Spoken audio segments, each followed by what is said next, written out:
bench, coming off the bench now. Waiting for this moment, swinging for the fence now. Coming off the bench, coming off the bench now. Gotta get up, cause we about to get down. Coming off the bench, coming off the bench now. Waiting for this moment, swinging for the fence now. Coming off the bench, coming off the bench now. Gotta get up, cause we about to get down.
much improvement. I think there was a mental block. They finally overcame that yesterday, as you've already mentioned. And for those of you just tuning in, you are watching the grand final. It's RRQ Kaguya versus Team SMG. Now, you kind of briefly touched upon this. There's history between these two teams. There's RRQ, formerly being Alter Ego Celeste, as you mentioned. And these two teams have actually only really faced off once prior to today. And in fact, that was with a completely different roster. It wasn't even in this open 3.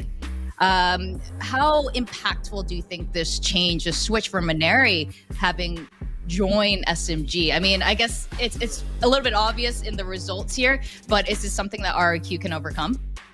I think that they already had quite a bit of an uphill battle to fight, but it might give them an advantage, it might not, because remember, Ineri, this is her old team. She used to be on that RRQ Kaguya squad. This is the team that she has been part of for that last 2 years. So at least for the side of RRQ, they might have an inkling of how Ineri in particular likes to play. In general, if you do look at how the RRQ squad used to play back when they were Alter Ego Celeste, they were like very contact heavy, very focused on taking those duels head to head and being able to win them out just because of how powerful that combination of Ineri and Ayumi was. But yesterday we did see that same kind of thing come out of Aluka and Ayumi, that particular duo that they've been trying to put on the double duelist instead. So if RRQ, they've been able to kind of patch that very contact-heavy playstyle that they had last year, it might be better for them, because without Ineri, that was their biggest problem right throughout this year. They just couldn't make the same impact, the same number of frags that they're used to getting consistently. Yeah, I mean, RRQ Kaguya, at the current roster as it is, there is so much potential here. So it's really good to see that they've overcome this mental block, that mental hurdle yesterday. I mean, like we've been talking about this, they lost pretty early in the playoffs, but after yesterday's I wouldn't say domination, it was a close match. It did go over to overtime, but it was still a 2-0. And Ayumi and Aluka definitely are standout players. As long as they don't overheat, I think they have a lot of chance to push on through this. Would you agree with that? Of course, Ayumi and Aluka, I'm glad you brought them up, because Aluka in particular, she has been incredible, really evolving into this flexible player for RRQ. Last year when she did join Alter Ego Celeste, she was kind of put into that controller role, but this year she's back on what she feels comfortable doing, which is that duelist. So definitely that additional bit of firepower that Kaguya desperately needed after Ineri left. But also this entire team, right? They're slowly but surely turning more and more well-rounded. Best in particular, we saw her on that controller role, really, really good at just being that pesky little site anchor and phenomenal utility usage. So for our RRQ Kaguya, they've gotten better at gotten better at their utility and combining it with how they want to push. But you know, we can build up almost every single team coming to the grand finals, and it's just that SMG, statistically at least, they are so far ahead of rest of APAC, at least at this juncture. They have only dropped 3 maps this year, Victoria. 3 maps. It's incredible. I don't even think we've seen other teams play like this in other leagues and throughout VCT. This is a cream of the crop roster, especially when you get this trio, Alexi, Ineri, and Kohaibi, being on the same team. And there's so much tactical FPS experience in the pro play leagues for all of these ladies. And what is it going to take to take this team down? Or perhaps no one will ever take this team down. I mean, I think it's definitely going to be a very, very tough job, if at all possible, to take this team down. I'm going to be honest here. They're just so good. Like you mentioned, the cream of the crop.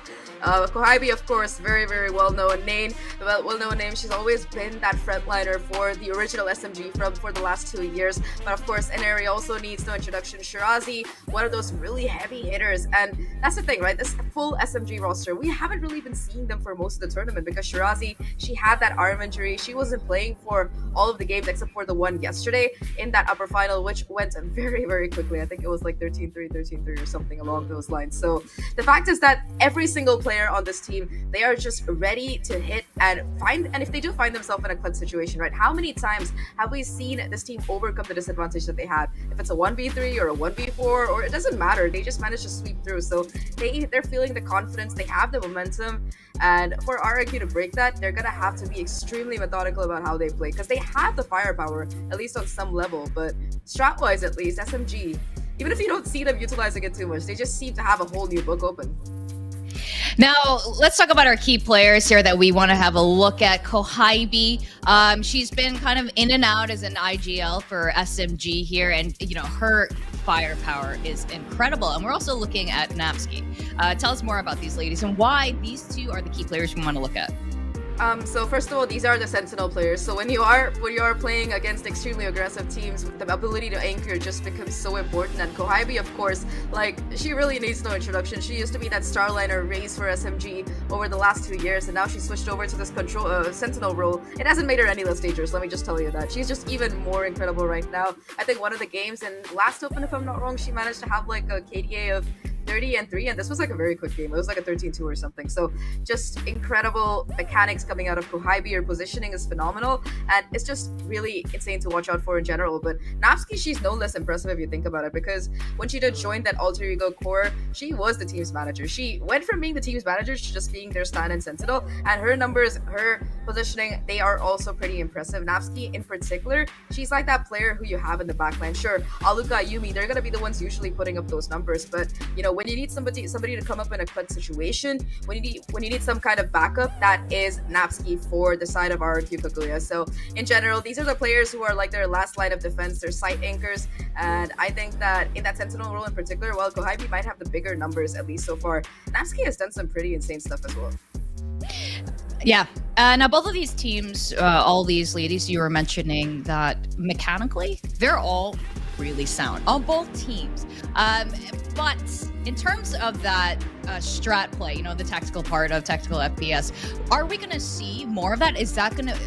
I think that's the one thing I would hope to see from both of these teams. While they're both so good in that raw aim, that raw firepower, the one thing that could help take the advantage is, of course, putting together these executions that could, finally defeat the other team other than just gunplay. Oh yeah, for sure. I mean, we saw some of that come out yesterday from RRQ Kaguya. Like we mentioned, they're usually very contact heavy, but this particular tournament, they've been focusing more on set plays and executes, and just in general finding that control across the map. So I think that was a major factor in them being able to lock in that win against Sapphire yesterday. And remember, this is a team that, again, the core has been playing together for more than 2 years, so they definitely do have that synergy coming in. And SMG, they haven't had as long a time together, of course, but I think that their biggest plus point, apart from that, them just being able to tap heads every single game, is the fact that they are excellent at map control. They are so proactive. They're probably the most proactive team when it comes to gameplay in APAC at the moment.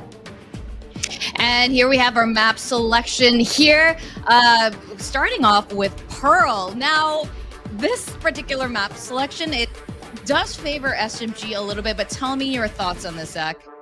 I mean, I would agree with you there, but I think at this point, every single map just seems to favor SMG. But jokes apart, I like the bans coming out of SMG. I think that Fracture, it's definitely a map where Kaguya, they've been proven that they can get scrappy, so that's going to be an instant ban coming out. And after yesterday's performance against Full Sense, that's going to be the second one taken out of the pool. So Pearl, like you talked about, it's definitely a map that SMG, they've excelled at before with a variety of agent comps. I think at some point we saw 4 duelists and a controller come out of them.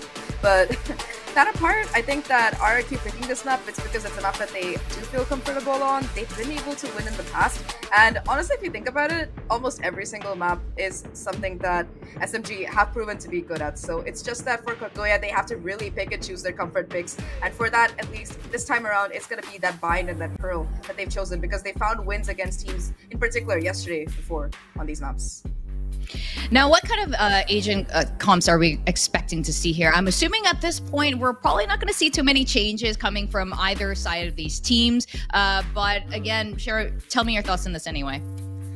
Like I said, I really don't think we're going to be seeing too many changes coming in. For Pearl, of course, we did see RRQ pick this map up yesterday. They found that overtime victory against Sapphire, so I like that they like to run a Sova on this particular map. It's not a choice that you usually see coming through on Pearl, but for Kaguya, they're able to use that extreme high information that they get out of their KO on Aluka as well as Iceberg on that Sova. So that's something that has really historically set them up for success on this particular map. So I think that's what I expect to see from them on Pearl at least. And SMG, they've run a variety of comps. Sometimes I feel like they're just messing around here, kind of try to have fun. In particular, the 5 controllers or the 4 duelist 1 controller kind of comp that we've seen from them before. But again, if they're playing seriously, this is a map where they run the most meta of all meta comps on, which is that Harbor Viper. So it's gonna be that double controller facing off against that double initiator. I mean, I think for the side of SMG as well, they like that double duelist sometimes. And with Inari being that star player, right? The last time she picked up Rain on this map, I think she had like a 300 and something ACS. Almost 400. Isn't that kind of crazy though? I mean, that's how dominant this team is. They can play around with their agent comps, but we are in the grand finals now. I don't think this is the time to play around. RRQ has definitely, shaped up for today, so it's time to be serious. And I think as you were mentioning, we got that Harbor Viper comp here. In fact, a lot of their composition from SMG looks very similar to Paper X's style. But let's break this down. I mean, of course, SMG is the Paper Rex of game changers. I'm gonna make that statement because they're just so incredibly strong individual prowess-wise, as well as their agent pools as well. Like you said, they are quite similar. But breaking it down, Inari is gonna be that stud duelist on the chat taking the lead here. No secondary duelist this time. Instead, they're gonna be going in for that Harbor Viper that we talked about. And this is why, personally, I love Shirazi, because she is that incredibly flexible player on your team. Whether you put her on Chamber or another duelist or that Viper, she will just frag out. It's like it doesn't matter what role you give her. But that's the thing that can be said about that entire SMG roster, right? Everybody hits hard. And if you contrast this with Kaguya, this is the agent comp with which they were able to find that victory yesterday. Like we said, very high information, but they're just a little bit less proactive than I would like them to be, because when you're running this high information comp, especially on defense, you want to try and get that information as early as possible. And sometimes it just seems like they try to play more reactive, and you just don't want to do that against a team like SMG. Yeah. That's absolutely right. You have to be really careful with this team. And also, putting a traditional duelist onto a sentinel role, I think that's been proven to be an extremely powerful way to play out good Valorant. So we're going to probably see a great first game today. And I have to ask, it's at this point, SMG has been so incredibly dominant. They've been steamrolling all throughout Game Changers, but we want to see a good game today, right? We want to see a great best of 5. We want to see RRQ do well as well. But what are the win conditions for RRQ? What is it going to take SMG down? It's pretty simple, efficient trading, because what I've noticed from watching so many SMG games is that there's just often no trades that come in. An area gets 3 kills and nothing happens. Kohabi gets a triple, nobody's able to trade. So it's just that SMG, they take these hugely advantageous fights and they're rewarded for it almost every single time. And the few times that you do see another team come out on top in a particular round or even a map, right, it's because of how they're able to trade each other out. That's why Pulse and Sapphire were able to take those 2 maps in that last grand final. But this time around for RRQ, at least, they've proven that they were capable of it yesterday. Now they're going up against the biggest boss, the battle that APAC has to offer. Let's see if they can do it again. That's right. Sometimes really at this point, it's just about confidence, going in and giving it all that you've got. With that, we are going to go into map 1 of the very last match of Open 3. We're going to go into Pearl map 1, Team SMG versus RRQ Kaguya in the grand finals. Our casters today are Quack and Tash. Thank you very much, Victoria and Zach, for today, or at least the intro, because today has just started. The final day of VCT Game Changers Asia Pacific. The story that we wanted to see. The story between Inari versus her former teammates, previously together in Alter Ego Celeste and now separated into 2 teams. Let's see if Inari can show them her return and what it means for her to be separated from them.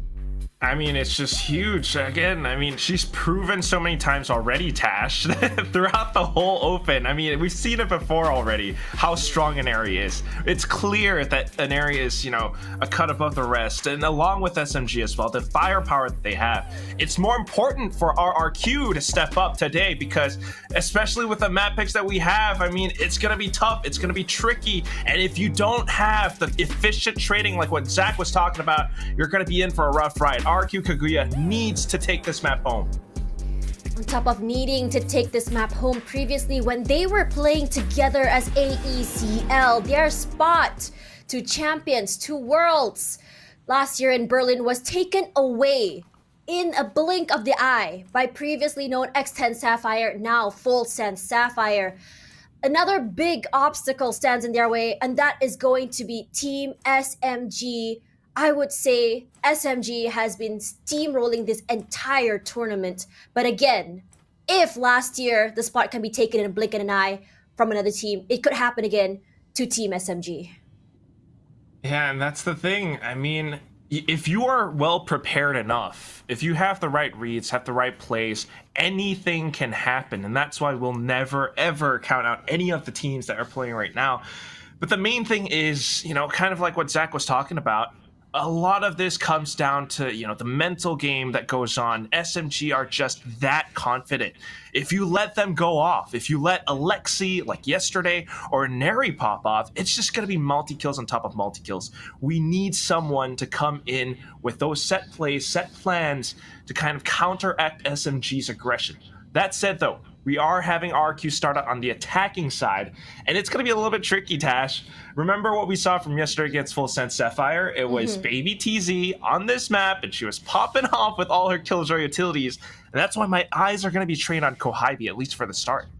Yeah, Kohibi has been amazing as a Sentinel, but the last time they played this map, I mean before they played in yesterday, Kohibi was the chamber and they swapped over to the Killjoy. We did see a lot of that value come out from her watching the flank, and her lurks have been phenomenal. She has been getting those timings perfectly against the enemy team. She catches Iceberg, she catches Nabsky, she catches Bess in the midst of rotations in between the middle side of the area, the link area per se. Regardless, for RRQ Kaguya, we also were talking a lot about their stamina. And we've seen this before. I mean, if we want to look at a flip side or a different story for this team, the men's team recently went to a 40-round overtime, which a lot of people speculated may have been the reason they weren't able to perform the next day. But for RRQ Kaguya, they have the fire, and this is what they wanted since last year. This is the moment they've been waiting for. Yeah, and it all comes down to this. It also comes down to how you start out the first map, right, Tash? Kind of like what you're talking about. Sometimes it's the overtime. Sometimes it's the momentum that you get to carry forward. And games can run really long. Tech pauses can run really long, too. Yesterday's tech pauses were long, and I think it's happening today. So I had speculated that the tech pauses was because of Nico or Black and Blue, because it seemed like it was all him. But today, since the tech pauses are still going, I am inclined to believe that it might be a Quack thing. Wow. Yeah, maybe actually, because it happens when I come in, and then when you talk about it, the tech pause goes away. Let's see, it's happening right now. But coming back into the game, I think for RRQ Kaguya, they learned a lot yesterday from their long game. They played Pearl twice, and the question now is what they have learned from the last matches. And starting things off, we already have RRQ kind of exploring this middle ground. Shirazi's on the other side waiting to receive contact. Ooh, what a flash, and it enables Ayumi for that first pick. And quickly, they're gonna pass through Link as Ayumi rushing forward for 2. Huge start. And onto the other side, the rest of SMG just trying to figure out where they're trying to approach to. It's going to be the A side, but that said, Camu's only able to get 1. So Kohibi's now going to have to play against the whole world. Different sort of, I would say, momentum coming through, but Kohibi gets 1 already. As the other members of RRQ run toward main, that is where they're going to be playing. This is going to be very, very hard for her to get those picks, but don't cut her out quite yet. We've seen a 1v3 from her. We can hear those utilities popping just to delay and buy some time. She clears out Art, possibly has the confirmation that everyone is on main. Does not check the corner to the right. She does! But goes down eventually to Napsky. Yeah, it's a little bit tricky, especially when we've seen how RQ plays it post-plant, right? compared to yesterday, it's always going to be that off-site hold, and that's what they get to do because they have some of these post-plant lineups with the agent composition that they have, right? They got Iceberg on the Sova, and everyone else coming in along with it as well. Bess on the Astra, which is very useful to keep people off of spikes. But the main thing is just not having the numbers with how RRQ went through with destruction all the way from mid through to connector through to A site. So SMG, not the great start, but great for RRQ. They need these pistols, and RRQ, a team that tends to play very well when the momentum is on their side. RRQ, when their confidence is in check, they do extremely well. We've seen moments where when their confidence starts to shake, Ayumi starts to play on her own, and let's hope that today isn't going to be an issue, because when teamwork comes into play, I think RRQ has some of the best. Yeah, we're looking for it. Going in with the execute now. It's just going to be gunplay.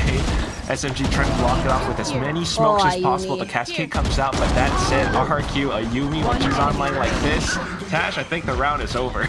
Yeah, that's a very fast round coming through. And for RRQ, I mean, technically that was a round that they want to win. I mean, yesterday for RRQ, I noticed moments where they would lose round 2. And I think if anything, RRQ wants to try and stack as many rounds as possible. But round 3 is when things get a bit sketchy because the rifles are now into play for SMG. Yeah, and with these rifles, I mean, perhaps a bit of an adjustment with how they kind of hold around the map as well, because right now RRQ are just kind of having their way, whether it's through B-Long, getting a feel for how SMG kind of holds the site or how they'll respond in kind to the aggression coming out. You can already see that Shirazi's trying to make some adjustments. So this time holding towards the back of B halls, she could get information off of this and then try to use her snake bites to delay. But looks like it's gonna be a slow push forward. Shock dart to start it. Does displace Shirazi just a little, but not enough to really deter her away from halls. Hear the sound of gunfire, but Neri holding around that mid link, finds Napski, finds the timing, and this is gonna be huge. No initiation quite yet, as Ayumi tries to find that opening, because no member of SMG is showing themselves quite yet. Gonna have to push them into an open area to play. And as the all come forward, so does the decay. Shirazi finds one, so does Alexi. It's so very explosive as the other members come through. For Heidi for one as well. Best solo eventually goes down to Shirazi. And once again, a quick round, but this time for SMG. I mean, that's just how they hold. I talked about how they kind of adjusted their defensive positions. Shirazi playing towards back hall, that was the pivotal part, because as soon as she gets information, you could see on the mini-map that everyone else tried to come in through rotations just to hold around the site. And as long as Ayumi's trying to start off as that tip of the spear, SMG kind of gets that inkling, that information again, and everyone already knows how to play off of it, just peeking out one by one, getting those frags coming through. They put up that roadblock. RRQ are going to have to adjust this round. And adjustments is what we're going to be seeing. They left the spike all the way on main. Thankfully, Shirazi doesn't get tagged by the knife, but will slowly move away from halls. Look at the utility on the mid area. Yeah, just kind of getting information and blocking off, because remember on the pistol round, that's what RQ did before. But right now, Ayumi having that presence towards B-Long as again, it's what we've seen before. If she gets a pick, the whole team rotates over. It's going to be a B push. So Shirazi just playing it super far back is a safe choice. But then you still have RRQ slowly making their way through Art. And SMG are just trying to work their way around this as well. I mean, look at what's happening with Camille as well as Aneri pushing up A main. There might be a fight coming soon. Yeah, that's what's happening right now as Bess, huge with a big contact alongside Napski. Sheriff only in her hands, but she does get that value. So Hybe will be lurking toward mid area, hoping to catch them in the mid rotation from Art. The plant comes through from Iceberg, but it looks like a retake is what SMG is going to work for. So Hybe comes through, catches the timing on Iceberg, making sure to slowly slither her way to the site. But all the members of RRQ are going to be playing from main. The snakebite comes out as well to delay. A nice little tap just to bait out those utilities. Here comes the fragment as well. Luca eating a lot of damage from Shirazi, snakebite, and Lexi will pick up Napski. Let's go down to Ayumi. Hybe there for the trade. With just one member left to worry about. Best, can she do some damage at least? Yes, she does.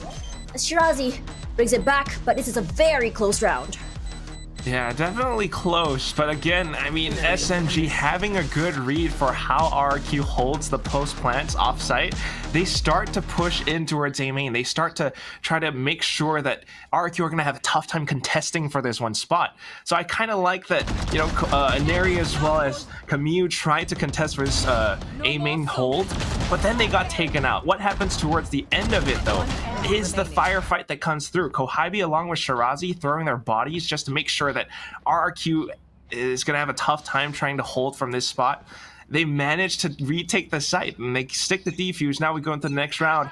RRQ doesn't have the best economy, Tash. Not enough in economy, but we do see the pings come around toward halls. Probably marking the area where Shirazi might be, but this time around she will be joined by her teammate Kohibi. The knife, I think, does tag him. Vulnerable Ayumi will make her way up toward Haven. But here comes the reckoning as well. Does catch Camus in the act, but Camus finds one. She wins again with these blades. Idol expecting a flash to come up to Aluka. But no follow-up quite yet. Will be slowed down by the high tide.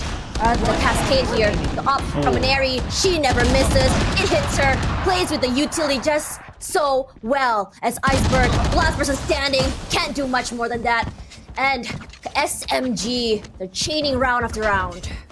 Yeah, 2 rounds in a row now, Tash. I mean, they're just coming in. Oh, 3 rounds in a row. They're coming in with this operator now, and it's got such a strong presence. And at the same time, with the retake coming through, RRQ tried that same idea of bulldozing into the site, right? Expecting or kind of enabling a Yumi to go off with her blades. But if that doesn't pop off, and we could see that it kind of didn't really have the impact that we needed it to have, SMG gets their way. They kind of fight back and they retake the site cleanly. So on to the next round now. RRQ has a bit of a bye. They need to work their way carefully around the sites. Neri still that up, and Shirazi, Kohibi. 2 very pivotal ults, but for RRQ, they want to make sure that they can get the value from these ultimates as well. Had the doll command, and you can see the turret going down at the same time, but Neri holding down the line. Can she get one? Yes, she does. Immediately pivots out of the area. Can she get out alive? She does. Best spots her, shoots her in the back. Beautifully done, and that's one big obstacle out of the way. Yeah, that's a good trade. Kind of like what Zach was talking about. Now we have some even numbers. I say that, and then you got Camus just kind of pushing up towards middle, catching people off of rotation. So it's a good lurk. Now it's going to be a bit of a pincer maneuver for SMG. Keep your eyes on the minimap because Kohibi gets to go through Art. You're going to have a couple of players coming through A main, but at the same time, look at Iceberg. She's going through with a big flank. A big flank, but Camus finds Ayumi first, taking control of A main here. Best, is she go for one more? Yes, she is. She can go for 2, 3, already in the back. Huge for her. Does eventually pull Kohibi to the side. And here comes the Hunter's Fury. Will be tagged by Best, and they clean up house. And that's exactly what we wanted to see from RRQ. The chaining of the ultimates to bring them back the round. Ultimates, the Hunter's Fury, and the Gravity Well, but more importantly, the way that they fought back on this site. I mean, first of all, Best taking down Neri was huge, but then the way that she kind of came back along with Ayumi to hold out around A main. Yes, Ayumi fell, but with that, it was information for Best. And the fact that she landed those following shots made it so much easier for RRQ to hold down the site and the spike. So that's a great win. Now with this, maybe they have a little bit more momentum. Maybe they can start chaining rounds together. They've managed to afford another buy, but look at this, Tash. We've got a couple of ultimates now. Shirazi with the Viper's Pit. Kohibi with a lockdown for the retake. So Shirazi has to stay alive. Yeah, Shirazi has been very pivotal in these moments. She's been able to get multi-frags upon multi-frags in 1v2, 1v3 in these pits. So long as she stays alive and doesn't get spotted out, it would be huge as she hides outside of the pit. Honestly, waiting that out is 300 IQ. She does spot one member outside, rather Iceberg does. Yeah, but look at the minimap at the same time, Tash. RRQ, they're trying to get a feel for this. Maybe they're preparing for a set play. There is a null command and Natsuki's lockdown that they can work off of. But SMG are making moves as well. I mean, they were hovering around B-Link. I guess now they're just going to commit on towards the site. We've got lockdown for lockdown trades. Yeah, yeah, they have detains as well. All around us, everyone will be coming through here. Janeri, unfortunately, will be whiffing her knives. Plant goes down. Zayumi is going to be detained, but the null command comes through. Gonna be disabling all of their ultimates. Kohybe does find Vest eventually. Ayumi, she is gonna bet getting one at the very least, alongside Luca, Camille, Alexi, Shirazi, get one each. Not much more they can do here. Well, it was a good start for RRQ, but SMG just know how to respond, how to answer. Yeah, and it comes through with the trades again. I mean, it's just clean fundamentals and understanding how to play off of your teammates, how to position yourself for the best retake possible. And in all that chaos, I mean, we had like 3 ultimates being used in that round. It was expensive for RRQ, so unfortunately the value was not quite found, Tash, and that's the thing that hurts the most. So much was spent, they tried to make their way in, they managed to get the spike down, but that was about it. And now you've got Inari back on that operator, Camille on the Reckoning, Alexi on her Seekers. It's going to be a tough round for RRQ unless they can find some opening picks. Honestly, I've been really excited to see Ayumi versus Inari. Oh. I feel like it's like the battle of the ages, right? Between these You two. got a point. Yeah. So seeing them both on the jets, running the operators, it's just gonna be huge, but it's gonna be Kohybe. She changes her mind about pushing out. Yeah, it's this read from SMG again. They kind of got a sense that it's going to be this mid presence because Inari pushed all the way up belong. So right, process of deduction, now they send a Reckoning out. It's going to be what a flashes flash. that come through though. RRQ are pushing in. Yeah, it was huge. Knocks out Camille, knocks out Kohybe. The 2 massive players that allows them quick entry onto the site. Shirazi will be pushed out the side, but will be playing off those Seekers, will be eliminated, but they will know there's at least 3 there, at the very least, as Iceberg kind of low, but Ayumi holding all the way back in secret, changes her mind here. But for SMG, the 3 girls, they're playing so very separated. Not too much of the situation where they can get these crossfires, but confidence is key for Inari. Napski finds Shirazi as Iceberg still holding his spike, does not check. Will be eating a lot of chip damage from the Nano Swarm, but surprise, surprise for Iceberg on the side, the anchor that keeps it together. Very well played, RRQ, in a round where they kind of didn't quite have the ultimates to work with. In fact, SMG spent theirs. RRQ managed to hold it, and it all starts with this push outside of Art. You have the Pop Flash coming through with assists from Alka, Yumi to lead the charge, and then she pushes deeper in through Secret. That bought a little bit of time and information for the rest of her team to work around the spike plant. So although SMG tried to retake, when it came down to it, Iceberg came in and crashed onto all of them. Next round, and it's gonna be an SMG save. This is back and forth, Tash. But we've seen some really insane thrifties from SMG as well. But if RRQ can bring this and chain these, this can be like a huge lead for them as they move into defense. And I feel like since yesterday, when we saw them play, they tend to thrive on the defensive side as Bess slowly making her way through mid. And for RRQ, this mid area, taking it and giving them access to site has been very pivotal for them. Now we're going back towards mid again. SMG needing to play conservative, right, because of their current buys. But that's the thing, RRQ having the confidence now, slowly going in. It's going to be tough, but Alexi fires a shot through the Cloudburst anyway. Oh, that's huge. Finds Iceberg. That's their initiator out of the way, but they do manage to get the site. Aluka with the plant, and Ayumi once again. We know that she can be very, very hot-headed. When she's hot, she goes all the way. She takes up space. But the question of overheat, I'm really hoping it's not going to be happening as Camille get those insane tabs coming forward, but will be traded out. Napski finds for Camille, but so does Shirazi. Clears out one of the heavy hitters. Ayumi, Napski, a 2 versus 2. There is one rifle for them, but the tabs from Kohybe makes a statement that's just way stronger than a rifle. Look at their HP, Tash.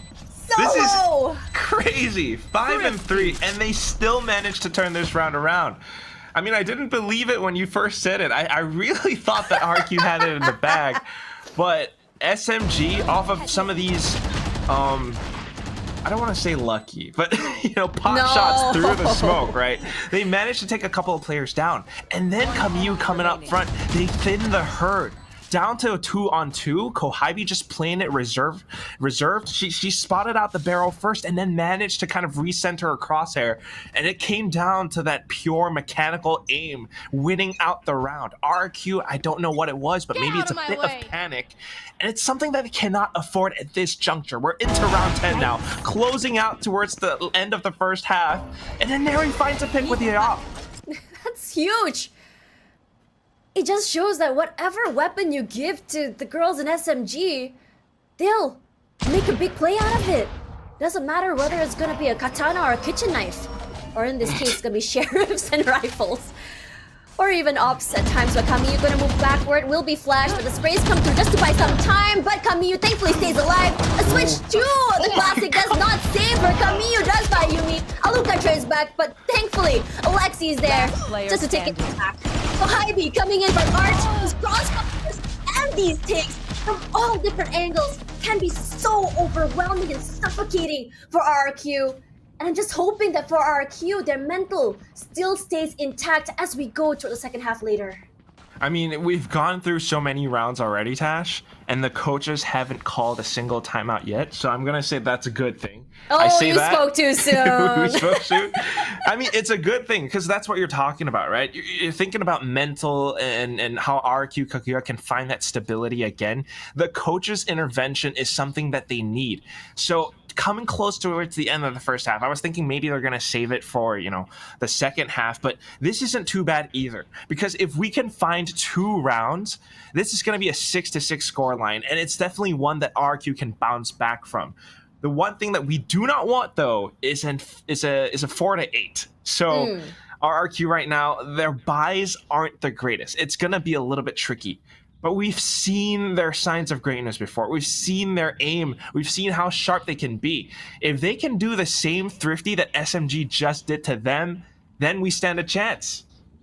And also, if we remember yesterday, their comeback potential has been insane these past 2 days. You'd think that they would be dominated with maybe a 2 or 3 score, and they come back. Yeah, all those 9 threes yesterday. Exactly. So it's literally... It's not over till Quack starts singing. Singing? I mean, we gotta, I don't want to say the other one, I like when Quack starts singing, so. But still, I mean, into the game, it's gonna be a little bit tricky because SMG has been switching up their positions. We've got Neri with the operator still, and it's looming presence. It's something that RQ always needs to be wary of, and that's why they're not exploring B anymore. With that, though, it limits the options, and SMG gets such a good read off of it. Look at what Shirazi's doing.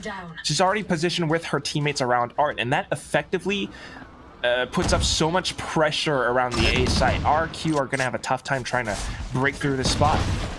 Just honestly, good reads from both teams, but SMG is just a little bit further ahead. But Yumi finds Alexi, but Kohibi will trade back. Being a teammate with Kohibi means that trades will be happening, but so does Iceberg. Here comes the recon just to give some information and get 2 of them. And look how they react to that recon, to the information. The op comes out here from Neri. She does find 1. But the question is whether or not she's gonna find the angle. A flash to come through. She misses. The other one swaps to the classic. Cloudburst to give a little bit of space just to cross over. But it's gonna be difficult with the op. Bess holding down the line. She swaps over to a rifle. The Cloudburst comes out, but Bess reacts.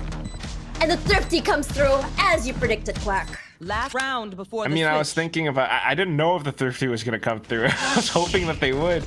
But look at how they actually start things off, right? We had so many players up around Art, but then SMG kind of off of, I guess, no information, they backed up towards the site. And that kind of pigeonholed them towards this one spot where they didn't really have any escape plans, any escape routes. And it was easy for a Yumi to kind of come in, getting that first pick. Iceberg picking up the Vandal. I kind of thought that SMG might have been able to take her down easily, but Iceberg with a quick snap onto an enemy's head, she actually gets a couple more kills instead.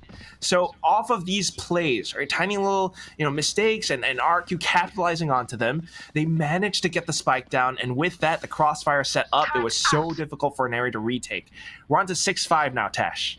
If RQ takes one more round, this Pearl might just be theirs.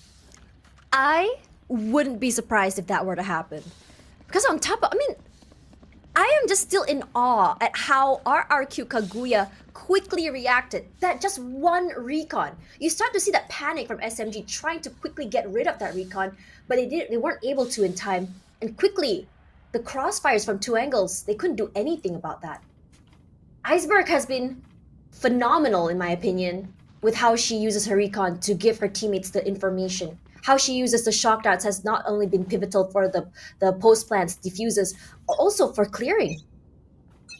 Yeah, you saw those pings from before, right, with the recon bolts. It's so much with how RQ are working together as a team with these set plays now.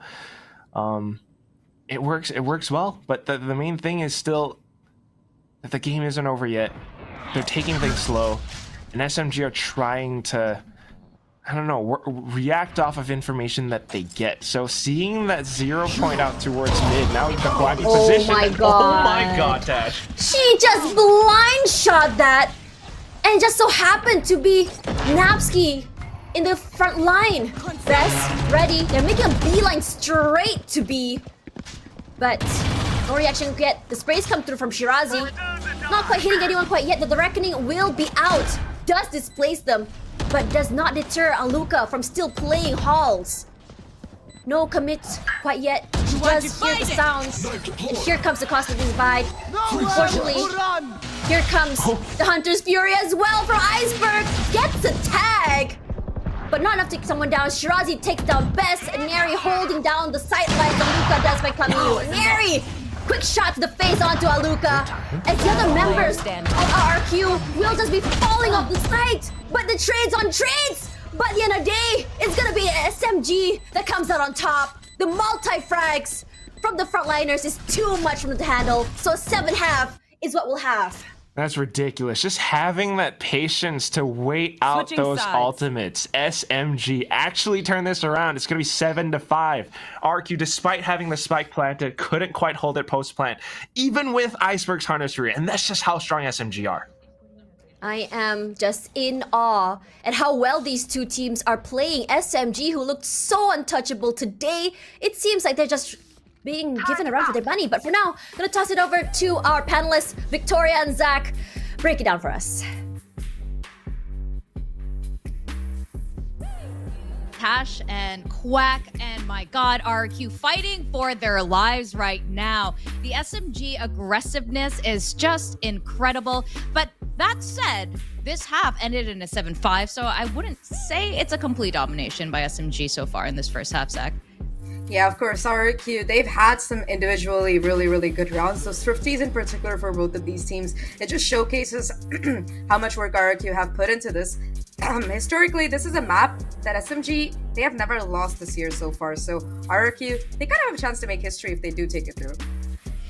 Yeah, that's right. And look, what I think right now, we were talking a bit about that confidence right now, and we just see so much of that coming from SMG. They know they're good. They know they get those shots, and they know if they wait for that timing, they're going to execute. They're going to go in and just get and retake the site. So RRQ, overcoming that mental block is going to be really important going to the second half, I think. But what are we expecting now that they're switching sides?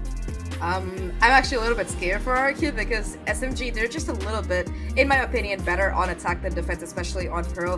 They tend to get super aggressive, but also they're very careful about their trading potential. I think one of RRQ's biggest strengths on this attacking side was that they were able to kind of trade each other out. Best in particular was phenomenal, but on defense, they're going to be more scattered, so it might be a little bit more difficult for them, especially against the damage that a player like Inari can do. That's right. Well, we are going to have to go back to this game into the second half of Pearl over to our casters now, Quack and Tash. Thank you very much, Zach and Victoria, for that. But Quack, I also want to hear from you. What are you expecting the second half? I mean, as always, you know, we need that pistol win. But the thing is, SMG on the attack will be a whole different beast. They were kind of reacting to RQ poking and prodding across the map. But now that SMG are attacking, they're going to be dictating the pace. And that's why I like what I'm seeing on the minimap right now with RRQ kind of positioned towards middle. It's a big stack. They have Best just kind of anchoring down the B site. If they could explore mid and find some fights or take a couple of the SMG players down. Maybe they set up a flank.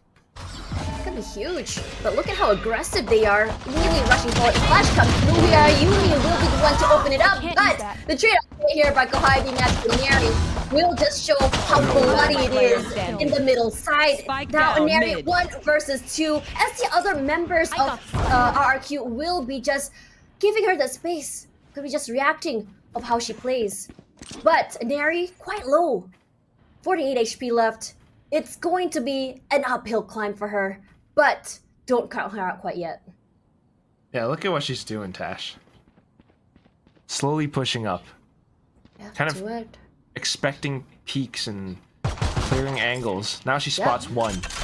And they immediately know where exactly she is. She doesn't know where the other person is, no, but now the she recon. does. The recon comes through. They know exactly where she is. The shock dart goes out. She misses it. 12 HP. She darts away. And will she get this? 56 HP for Bess.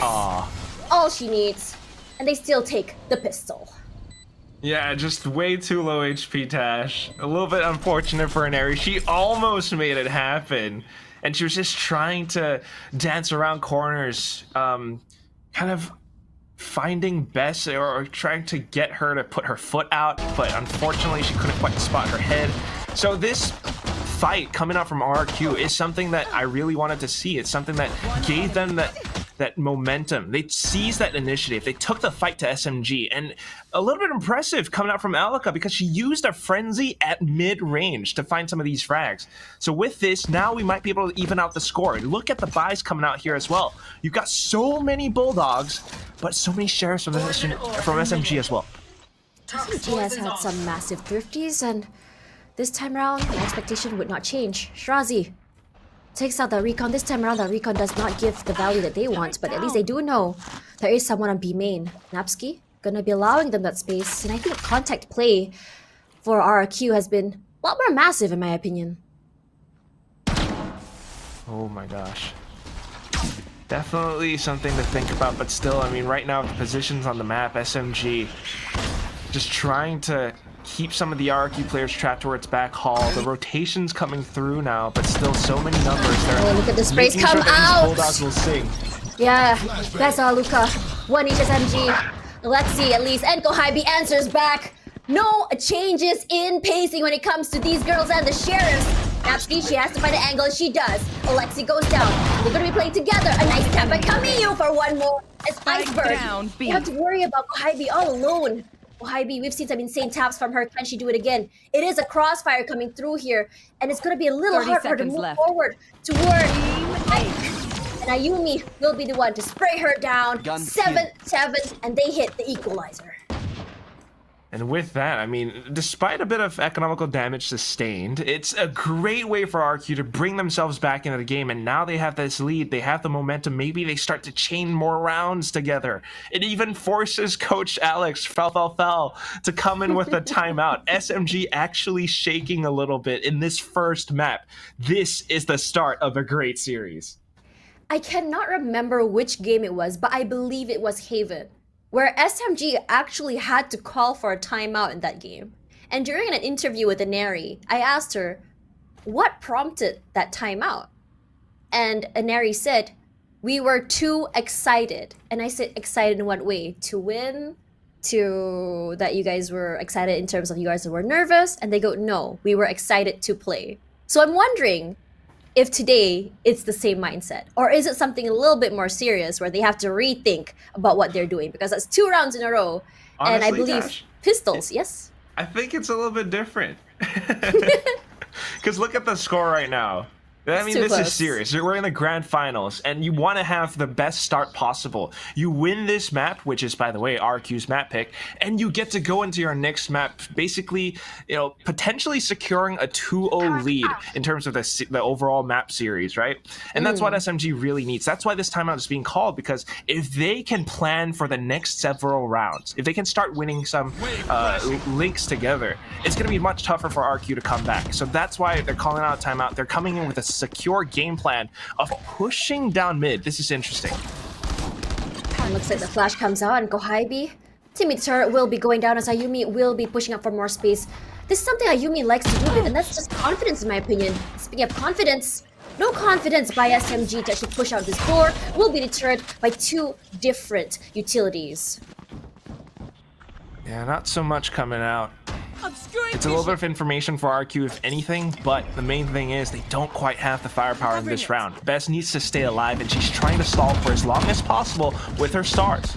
This blocks off so much vision, but SMG doesn't care anyway. They're going in. Ooh, look at that push. They do not care, and they're just going to be rushing out forward. And SMG, when they're feeling good, they rush up through. But a slower pace when it comes to this retakes is what RRQ wants to do. Iceberg using a truck dart just to really chip down the HP. The plant does go down, completely barely chipped. And the flash buys more time, doesn't bring them to, but slowly but surely, as the utility come down, they'll have to really worry and just play with just raw aim. And now the trades come out as the trades come through. What on earth happened there? Just the fights, Tash. It's the same thing. You talked about raw aim.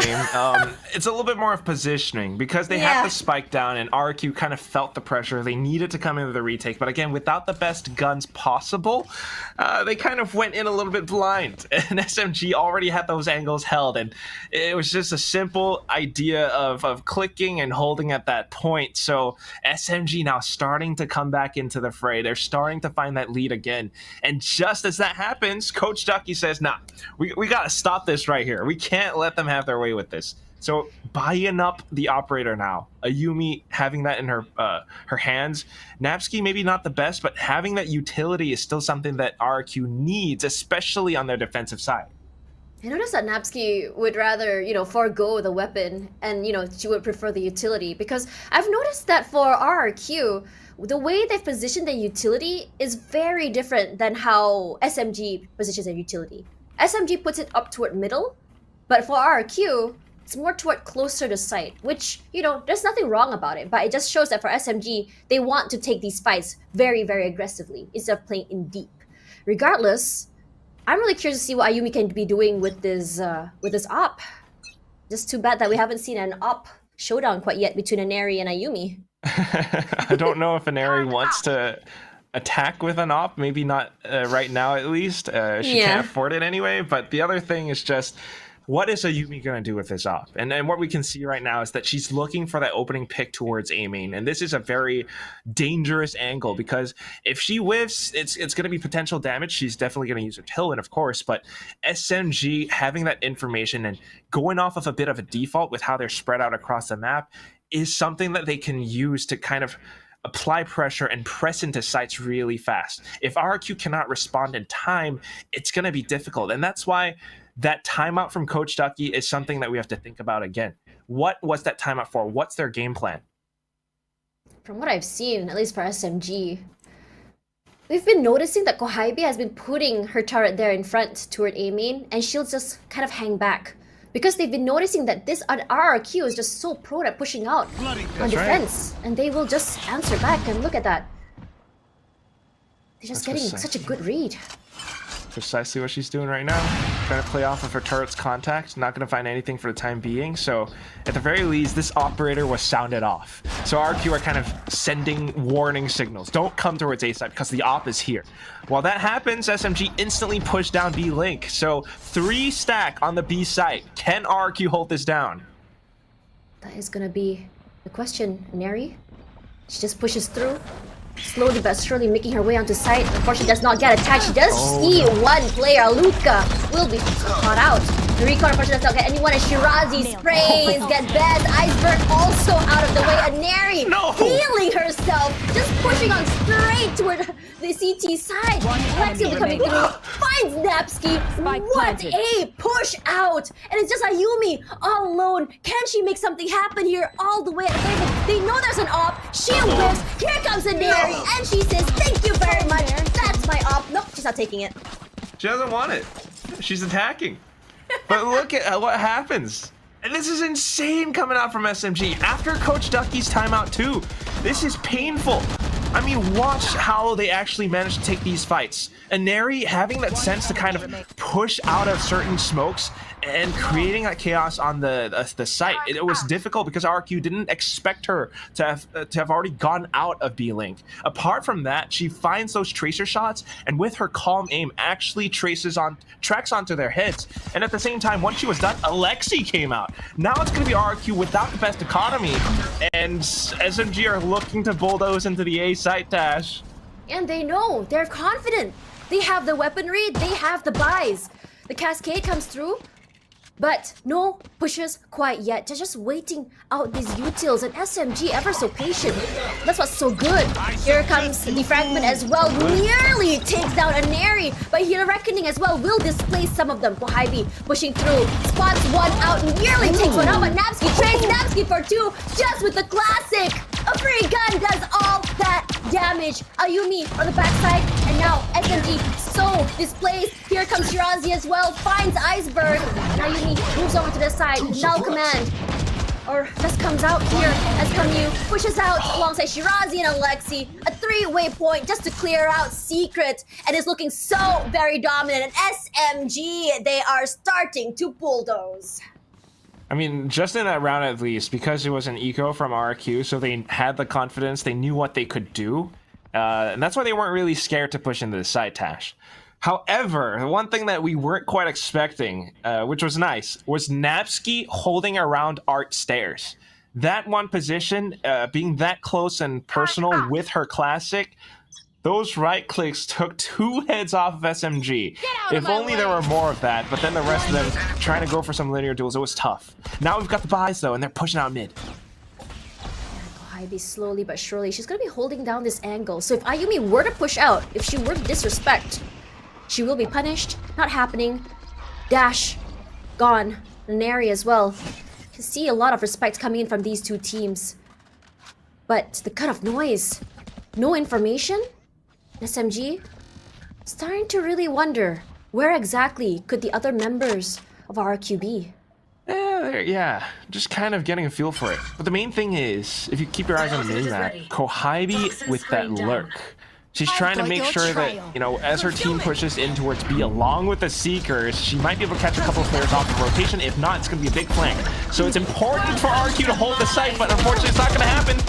Yeah, because Bez will be going down, but Iceberg does answer back. Finds Shirazi as she drops the pick. This is not looking good for SMG. Alexi does answer at least.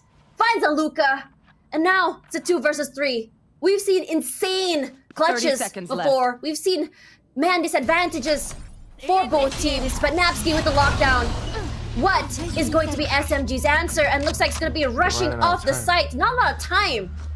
So either they beeline it straight to A, or they wait out. That lockdown, it looks like it's going to be a full rotation. No, it's not. It's a fake. Straight into B. Gets on the site. But where are the other members? Not planted for long. Here comes the Hunter's Fury, but denies the plant. Time is out. And Kohibi does find Ayumi. Round win. And it was just way too close for comfort.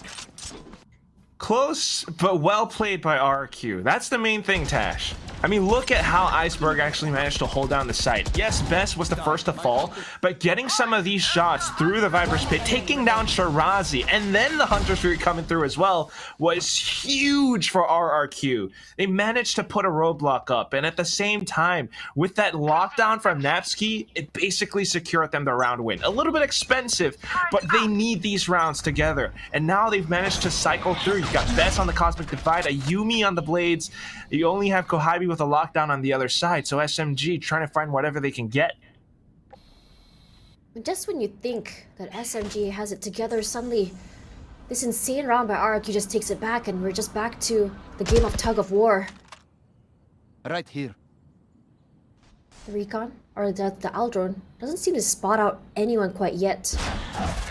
And here comes the Trailblazer. Trailblazer, though. I mean, Neri's looking for that opening pick and then the tailwind to secure herself, but at the same time, you got so many players around this spot that it's a little bit dangerous, and they couldn't see anything with a Trailblazer, so it's going to be the pivot towards the A site instead, and instantly Best putting down this star. It's going to block SMG up for a second. They might still peek through, though. Yeah, look at the amount of util on A as well that's been put down by Napsky. It will chip a lot of damage. And here comes the lockdown at the same time. They pop the nades and Napsky finds an area. Lexi trades back and so does Kaguya.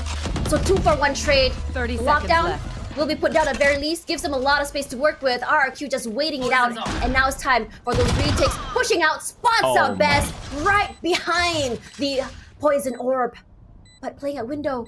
2 members going in the off. A swing out does not save them. Alexi finds Iceberg. A shorty is the only thing Ayumi has in hand. She pivots away. She tries to get the op shot. But Alexi, a little faster.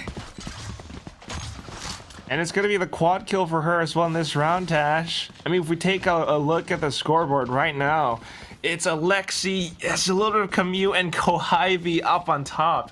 And they're the reasons why SMG are working so well together as a team. I mean, Aneri comes in with the charge, maybe some first kills, Shirazi with the support, but then the trades coming through.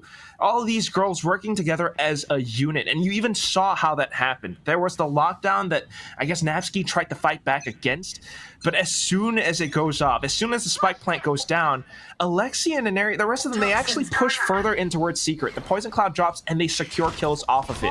RRQ were not quite expecting that, and now it's just going to be the Sheriff buys. We're potentially looking at match point here, Tash. That's what we saw yesterday from Alexi as well. This very, very aggressive play. But look at the 4-man push out of Belong.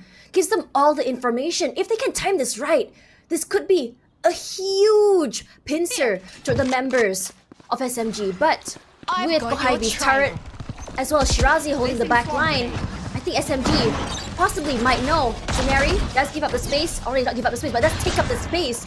Gets on the site, and Napsky will be displaced by the Seekers, and the Seekers at least will show where everyone is as Shirazi goes down to Ayumi. Nice updraft to see where every members are. They know they're on the site. Ayumi is so low. Kaguya not pushing quite yet. Napsky will be rushing out forward. Kaguya timing, is he on her side is the question. Looks out to a secret. Both sides come out. Alexi finds Napsky in the middle of the pincer. Ayumi, even though it's 30 HP, does get the information from the recon, but 2-man push does not give her the advantage as all the members of SMG will be hitting match point, only losing 2 in that round. It's a great start. I mean, RRQ, Ayumi coming in from the back, they tried to make some things happen, but man, Tash, it's a real feels bad moment when SMG just has everything going right for them, despite the ultimates, despite the ideas coming out from RRQ. You love to see some of these creative pushes, right? But at the same time, SMG just have such strong fundamentals. Even with the way that they pushed that nebula that Ayumi was hiding inside of, they did it together as a team. They timed that peak together. On to the last round now, potentially, a match point, right? And RRQ has a bit of a full buy. They're stacking up towards Art, but they hear this Trailblazer, and they're gonna have to go in to investigate. Yep, and the rush up forward here. Iceberg finds Aneri. Good hold, but she just left wounded. 5 HP. Is Alexi? Tries to scout out mid. Spots no one quite yet. Will be retreating for the time being with 3 on B long. Iceberg as well. Not too sure if she actually got the tag. Not quite. But they're still hovering around this spot. You do have the stack up towards B, and with Aneri gone, RRQ stands a chance at really running down the rest of the players if they play their cards right. Iceberg is pretty low though, so they need to stay hidden. That knife just gave everything away, I believe. No movement quite yet, but you see Alexi slowly but surely. It's just making sure that no one is flanking from the backside. Get some info with the guiding light. Doesn't spot any, but it's gonna be a little hard to play explosively without Neri. 30 seconds left. Comes down to Alexi. And here comes the reckoning as well, and Shirazi finds that Viper, that snake bite, and Kohibi pushes up straight to Ayumi, moves out of the way. Best, does she know she's in halls? Yes, they do. Shirazi already for 3. She is the one finding these massive picks, and now it's all down to Napsky. 1 versus 4. Napsky versus the world. She does find 1. She finds 2. She steps on the nade, but that's all that she can do. As map 1 will be taken by SMG, but RRQ, I don't think they're done quite yet. Hashtag Viva RRQ. You see that on Neri's phone? Kohabi's clapping so happily. It's a great first win, and it's on RRQ's map pick. And that's what we were talking about. Having this great start, moving off into Haven, it's something that SMG really wants. Now we can maybe look at a potential 2-0. And if you look at what happens, it's all through fundamentals of SMG. Yeah, SMG showing us why they're ahead and at the top, and they don't want to let that go. Regardless, we are going to be tossing it over to our panelists, Vic and Zach, before we go into map 2. Ladies, please break it down for us. Thank you so much, casters. We do end map 1, RRQ's pick, Pearl, with SMG's win at a 13-8. And like our casters were saying, SMG's fundamentals are really just too strong. That said, we see some really good ideas coming out from RRQ and Napsky and Bess, also really trying to hold that fort, doing their best to stop that full aggressive push coming in from SMG. Yeah, there was some nice solid utility coming out of both of these players. I think that on that attacking side, they were very good at controlling the map. In particular, Beth showed really good awareness of these flanks, you know, positioning, and overall just making sure that the rest of the team were well spaced for executes. And like you mentioned, Napsky, in the second half in particular, she's been hitting some really nice shots. So even though RRQ lost this map, I'm very impressed by how they overall played together, because usually you do see 1 or 2 players from their side popping off and the rest of them just being, maybe it's not their day, but today everyone's firing on all cylinders. That's right. You can really feel how seriously both of these teams are taking this grand finals right now, and we're only at map 1. Now on the SMG side, of course, Kohabi continues to pump out really impressive numbers. What else should we be looking at here? Kohabi, of course, the MVP. There's a reason why we picked Napsky and Kohabi for our head to it, because they are the most impactful Sentinels that you'll see Baby TZ be running in that top 3, of course, depending on what day it is. But looking at the scoreboard, right, you do see that for SMG's side, all of them, they're going to be up there on that kill feed. I think that, like our casters did bring up SMG, they are just incredibly strong individually, because if you think about it, these are the best players that have shown up for the last 2 years out of APAC being put in one team. So it's a super team of APAC, what you expect. And if you do look at this particular chart, right, in particular, that post plant is what really stands out to me. RRQ, even if they get that spike down, they were only able to hold it slightly above 50% of the percentage at the time. So that post plant, just not the greatest. Yeah, that's right. That came onto full display in that first half, especially. But with RRQ, I mean, they're getting, look at that first kills, nearly doubling SMGs here. So, you know, when we're talking about fundamentals or mechanically, both of these teams are both very good. I wouldn't say exactly on par, but RRQ definitely can keep up. I think the most important thing here is, again, that mental. If they can keep up that confidence to keep pushing through, we could go into at least 1 map win for RRQ. I think that is the case as well. Sorry, just agreeing with you on the map picks there. I mean, if you look at how this veto has shaped up, 3 out of the 5 maps SMG have lost before. They've only lost once, but they have lost before, so there is a chance.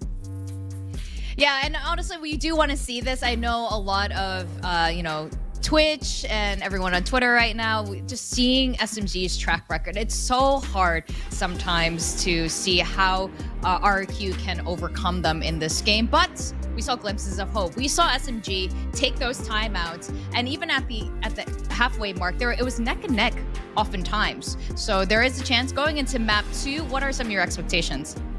I think map 2 is going to be that Haven, so a map that both of these teams are pretty good at. My expectations from the side of RRQ is just better post-plant setup. Like, I know SMG likes to run it down. They don't really give you the time to set up, but RRQ, they just need to work on that particular fundamental a little bit. Like you mentioned in the first half, they could have done much better if they were able to kind of fix that going into this map number 2. And that's what I hope to see. I hope to see a better post-plant and, of course, some more insane shots coming out of Ayumi and Napsky.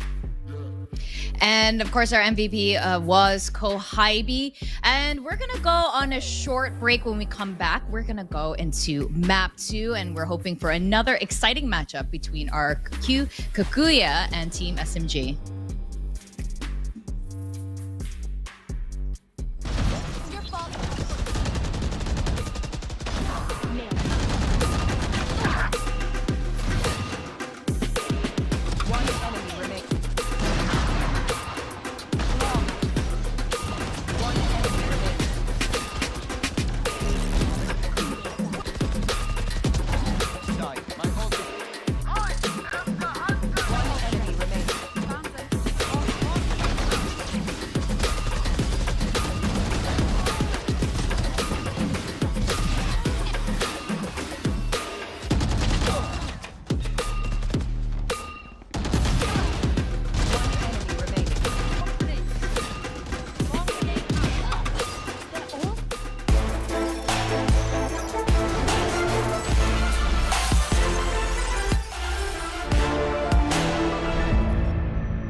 Welcome back to the grand finals of Valorant Game Changers APAC Open 3. I'm Victoria, and my other panelist with me is Zach. Now we are down to the top two, Team SMG and RRQ Kaguya.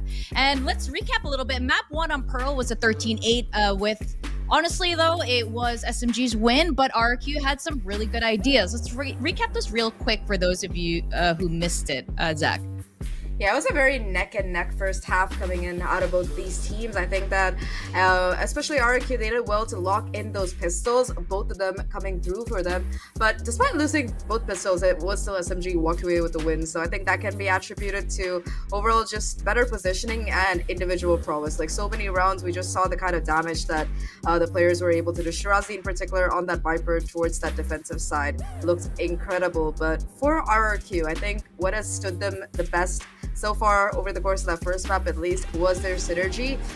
In particular, we talked about Best and Napsky, how good they were as that second line of being able to find those trades. And despite Pearl not going their way, I think Kaguya, they've definitely demonstrated that they can hold their own against SMG. Yeah, definitely. They have 100% prepared for SMG today. Their mental seems to be in the right place.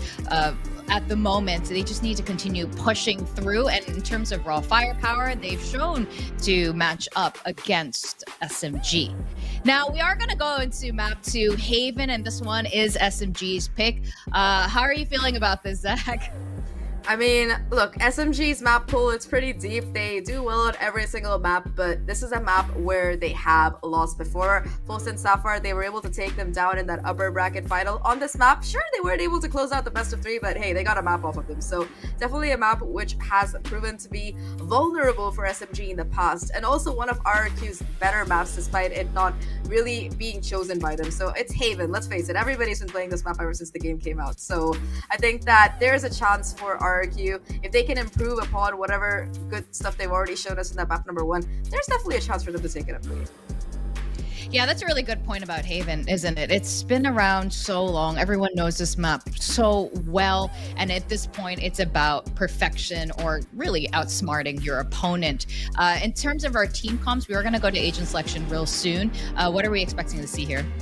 Well, I am hoping to see that double duelist come out of either of these teams, but I doubt that's going to be happening because it's just not how the meta works. So I think it's going to be pretty simple team comp wise. We're probably going to see the Breach and Sova combination come out for both of these teams. I think that for Kaguya in particular, they do like to also pick up that Killjoy. So Kohabi likes to flex between the Killjoy and the Cypher for this particular map. Most of the time, she does end up getting 100 frags no matter what agent she picks. So I don't think that it's going to really make a huge difference. But this double initiator setup, that's what I have my eyes out in particular for RRQ, because that's what's really going to be able to set up Ayumi for success. We didn't see that too much on Pearl. It seemed like she went in relatively unsupported for those entry duels, but I think on this particular map, it might be better.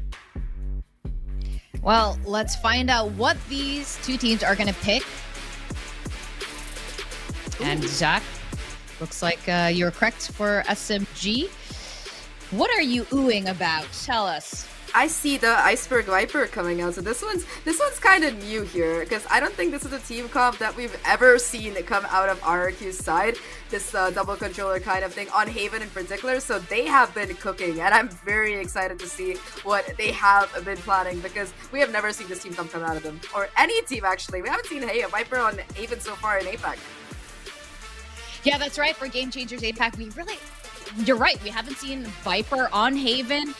Even globally, Viper on Haven isn't usually the most common agent that we see here. So, look, when it comes to cooking, though, sometimes recipes can go real well, or it can be a complete disaster. Obviously, I'm hoping for the former because everyone likes to eat good food. But SMG, this is their map pick as well, and they are just so experienced with dominating on this map, whether they're on attack or defender side. I definitely agree. They excel at that, but this Viper in particular, what really interests me is that it just provides more stalling power for RRQ's defense side, and that's what they're going to be starting on. So there's a chance for them to have a really good first half starting thing out if they have planned their strategy out correctly. I think that double controller combined with the Killjoy, it is just a lot of utility that SMG will have to get through to get onto that site. So SMG, they're really good at post plant, but if they can't get the plant down, what do they do? Yeah, that's right. So SMG is gonna see. It's gonna be up to them to see how they're gonna maneuver around this new team comp that they're presenting today. And you're absolutely right. I think on defense here with this double controller plus the Sentinel with Killjoy, it's gonna be pretty hard to penetrate on the attacker side. But we'll leave it to the fates to decide. We're gonna go to our casters, Quack and Tash. Viper on Haven. That is something that I have not seen for a while. And Quack, what are you putting in there? I saw a bit of invisibles. We're cooking. We're cooking, Tash. What are we cooking? We're cooking agent composition, Tash. Okay, Quack, I want to hear from you. What do you think that they can get value from the Viper? How do you think they can do that? I mean, it's okay. It takes a lot of coordination, but it's a good idea. If you know how to cycle through your smokes together and you kind of control the map, maybe using the toxic screen, kind of like what Zach's talking about, right? You have a lot of options with that. You can kind of mentally condition your opponents with it. You can use the Omen to really set up great fights, especially as the Paranoia is such a strong initiating tool. But then you're also sacrificing your one agent slot for something else. So it kind of comes down to how you really play it out. And I don't know. It's very fun to watch. It's always fun to see something new. But I don't know. We've never seen this before from RRQ. I'm a little bit nervous, if I'm being honest. Listen, we believe in Coach Ducky. And I'm sure my cousin, yes. Yes, your cousin, your blood relative. That apparently there's a lot of, for some reason, a lot of Duckies in this in the Valorant world, but there's only one Coach Ducky. And I am really curious what they have to offer. But at the same time, for SMG, you know what's really interesting? Just the other day, we saw, I think it was against NWJ, where it came pretty close between 11-13. Yeah, 11-13. And that was the game I was telling you about, that the timeout happened, that we were like, oh wow, it's been quite some time since we've seen this timeout. And I'm wondering, could it happen again? Maybe. I mean, it all depends on how the game really starts, right? But we're expecting this to be an SMG win. It's their map pick. And another interesting thing to note is that the last time RRQ played this was in the previous Open, Dash. It's been way long. They haven't played it once in this Open, so it's been a while. They're coming up with this new composition. They're already blocking off some of the SMG girls, but they just push in anyway. Exactly, they're not stopping. They're just rushing forward. But Iceberg punishes Inari for even disrespecting his setup. Shirazi finds two, as the other members of SMG comes out as well. It's like basically, do not enter my side. This choke is mine, and they take round one. And that's crazy. I mean, look at this play from Shirazi. Yes, the kills coming out. Yes, Inari dashed in. Kohibi picked up a couple. But it's like, this is what I mean by fundamentals, right? With SMG and the way that they really play together as a team. You have all of these smokes, these nebulas and stars across the site. And Shirazi, Kohibi, they actually make use of this to trade off of Inari, to surround the site. You've got one person pushing on towards the left, holding that kind of graffiti area. And as anyone from RRQ tries to push through, they're going to get taken out. So not to the next round. RRQ doesn't have the best buys. They're going to push out in mid a little bit with a guiding light. No information found, and they're banking to stack up on the A site. Is it going to work out, though? It's a bit of a gamble. It is a bit of a gamble, but everyone, a lot of these members of SMG, they want to go for the B hit. They want to take these fights if they can. Napsky playing a bit more toward Link, but will be pushing up toward at least entrance. So, if they were to push in, that DK, well, it's just going to be easy pickings. I like this dark cover, though. You're talking about decay and it's good, but now we're just kind of cycling through our smokes. But look at SMG again! Oh my goodness, Inari. Straight up top! He finds one, clears out alongside the teammates, and from the backside as well. There's just no running away from his Ayumi does pick up one, but you can't do much other than that. Okay. Loses two, so at least... Alright. Rifle round next. Yeah, it's a little bit insane. Yeah, it's so quick. I'm just as shocked as you. We see Inari and she just does this? Excuse me? That is confidence. crazy. But then Ayumi comes in with like a little bit of a double dink of her own. So she actually managed to take out 2 SMG players with 1 click. And it's plays like that kind of chip away at your opponents bit by bit. So this round, you know, maybe Kohabi gets to buy back up with the Vandal. But Alexi on this Sova, first of all, you know, different agent, and then second of all on the Sheriff, it's a little bit different. And with Iceberg on the Judge now, the way that they're positioned, by the way, on the A site, they might be able to stop SMG in their tracks. But look at Ayumi, she's playing so close to main. Nice swing, they don't check. It's gonna give her so much value. And slowly but surely, Neri will be making it up. They do get access to that orb as well. The flash doesn't catch Neri. And all she has to do is just burst onto the site. Perhaps waiting for the Viper wall to go down might be the best course of action. And that might exactly be it. And here we go. Oh, no, actually, they're pivoting. They're moving to another entrance. Garage to C perhaps might be the play. I like it. They're being careful. Garage, you want to be a little bit cautious about pushing in through as well, because you never know if someone's holding around the corner with a shotgun.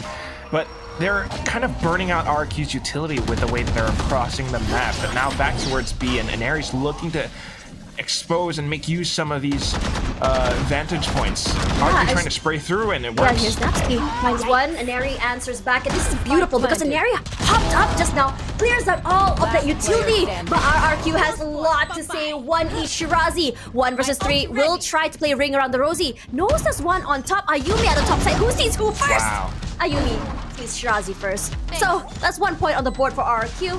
And after this is the equalizer. Perhaps you might see RRQ start to really catch the steam. I like this. Again, I mean, first of all, we had the dark cover, the smoke cycling, but then right after that, they instantly kind of rotate through. They already know which position to set up around because they're getting such a good read on how SMG will actually approach the site. Yes, Aneri updrafted on towards the top of the boxes, but at the same time, the players from RRQ recognize that and they adjust around how they retake. So winning this round, now they managed to put the momentum back towards their side. And with Ayumi on the Bladestorm, they might be able to come up with a cheeky pick or 2. Yeah, and here it comes, cheeky pick, but it's gonna be straight from Sewers downtown onto Alexi. And she says, that's my job done for today. Thank you very much. Gonna be finding the other members coming through as the other members of SMG will be reconvening. Looks like it's gonna be a hit toward Garage. We've lost Alexi now, so that's recon ability's gone. You're thinning down the numbers. Kohabi trying to find her own pick, but Napsky answers right back. I don't think she noticed Kohabi outside, but here comes the Cosmic Divide. Kohabi slowly just making her way into Garage. Goes up. And we saw Camille already for 3. Ayumi takes her out, stops the rampage. Kohabi, full control of this area on Lake, spots on Iceberg. They know she's there. Ayumi clears her out. And now it's a 1 versus 1. Ayumi picks up a 4 onto Shirazi. With the blades, Tash. Getting the quad kill in this fashion. First of all, the opening pick was perfect. And then onto the next part, with the way that kind of RQ held up around C and Garage, and Napsky getting this first pick was amazing. However, I was not expecting Camus to find those following 2. And then Kohabi just being so careful. I mean, this is very fun to watch because she's so different from how she normally used to play as duelists. But then coming back into it, you know, counting down on Old Faithful. It's gonna be a Yumi with those blades, and she still pops out anyway. Yeah, look at Napsky. That's confidence pushing out. It's gonna be a Neri that gets taken out. No duelists, no explosive play, but SMG, we know that they can find a different approach. We've seen some insane thrifties from them. Can Kohabi do that in Garage is the question, as Napsky's still holding. They know there's someone I don't know. Tash, I don't feel it this round. You don't feel it? I know we've seen thrifties before from SMG, but this is a very different map. And with the way that RQ are holding this right now, they're being so careful. Look at their positioning, kind of a bit of a crossfire towards B. You've still got the toxic screen that hasn't really been used all that much. SMG trying to sell some fakes with this star, but I don't know if it's going to be enough. Inside of Garage, they're here. You do hear the Trailblazer come through as well. Best clears out the whole of Long. Ooh, spots out Shirazi. So they do know that she's there. So no movement yet from C. The amount of utility on C as well. It's going to be very, very hard to get the site. The turret spots him out too. But here comes the gravity well. Does not displace her, but she will be concussed. A flash to come through just to buy some time. But Bess will find one, find two. Napsky for one more, but Shirazi and Lexi, they tap heads! They tap heads! Shirazi's so low! She has a spike. She's gonna be planting, but with only 5 HP against 2 full HP members of RRQ. It's gonna be just that. It's gonna be a 3-2 at least in favor of RRQ. Yeah, good secure round. I mean, you talked about confidence at first, right? And that's Napsky peeking out, similar to how Yumi did from before, because they knew that SMG were were on a bit of a broken bye. But following that, look at how SMG actually approaches the C site. Yes, it's a very careful approach coming out from Garage, but at the same time, the utility that they used just to block off or stun up back site was so good. However, that said, again, RQ with the firepower, with Best not kind of being affected by some of this utility, they were able to come out and gun down the SMG players. So on to the next round now. We've got the operator on Yumi, and she's looking to shut down some of these angles. Here comes the op, but Ayumi does find Kohaibi. Lurker out of the way, will be moving away from that conquest, but Neri will play with her own. She just flies onto the site. Unfortunately, she was 31 HP, but she has a shotgun in hand. Best and Neri, one each. They make the damage come through. 31 HP left for her by Yumi and Natsuki. She just dashes to the side. She gets the pick, and Neri coming on big with a 3, despite the op from Ayumi.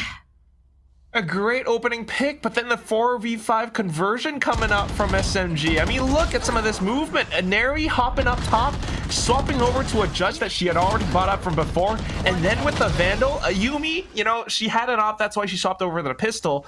But just that little bit of a spray correction wins SMG the round. Again, it's the firepower, it's the same fundamentals and ideas, and a bit of mechanical prowess. They've got so much going right for them that now we're tied up 3-3. RRQ, though, not backing down. Ayumi back on the operator. And maybe a bit of a pause for now. Perhaps a pause might be good for them. RRQ, they have to figure out what went wrong there. Oh no, it wasn't even a tech. I mean, it wasn't a tech pause, it's a tech pause. Get it? Yeah, that's kind of what I meant. It's a little bit dampening to see it, you know. Yeah. We might have some connection issues or whatnot, but we always want them sorted so that we can have a fair and even match. And right now, with the way that the match is going, it is really even, Tash. It's so explosive. I mean, you remember yesterday how I said like FSS and RRQ like, you know, two bulls locking horns?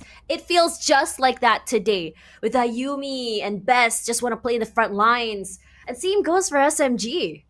It truly does, and that's what we want to have. And in fact, it's one of those things that has me a little bit worried for SMG, because if you think about how they started out this map and how they played this against Side earlier, it was a 6-6 first half, and one of the reasons why is because of plays like these. Oh my god, Iceberg! She just walks up with the judge and gets 2!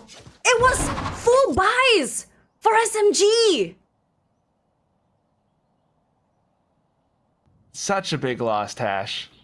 And again, the opening picks, it just completely shuts off the C site. They have no choice but to go back in, though. She's just hitting those! She can't even jump, peek, and piece. One more play, and Neri also goes down. He gives 3 to Ayumi. Ayumi's gonna be like, thank you very much. Let's see who's the better jet in this game. I mean... Look at that. The opping coming out from Ayumi, and especially when she's landing shots like these, is always great. And now she's leading up on top with 12 kills and 4 deaths, Tash. I mean, take a look at that. Still on the operator, and she's switching up positions. Now over onto the A side. SMG's thinking that she's probably still on C. And with 3 people in sewers, she's coming up forward. Do they know? Do they know? Oh, they walked her at the side. They have a feeling of Lexi! She outguns her with a sheriff!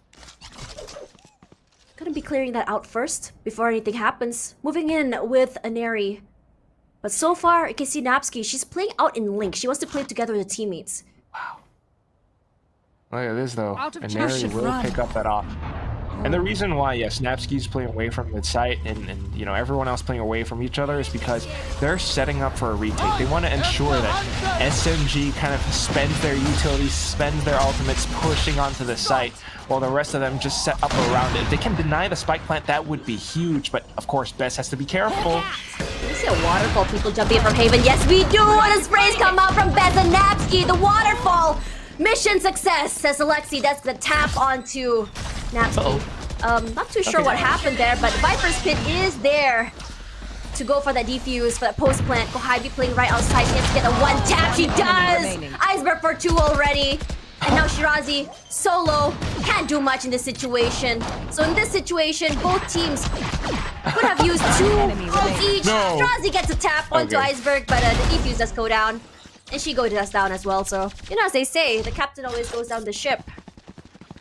Yeah, we're not gonna abandon this ship. We're gonna work together as a team. But Yeah. the other thing is just kind of, I mean, this opening was pick, the insane. way that SMG got the man. site, but then the perfect waterfall coming out from RRQ. You mentioned it, yes, the keyword being waterfall, but it also starts with that guiding light. Iceberg following through on that with her judge that she still is on, by the way. Look at her economy, it's flourishing.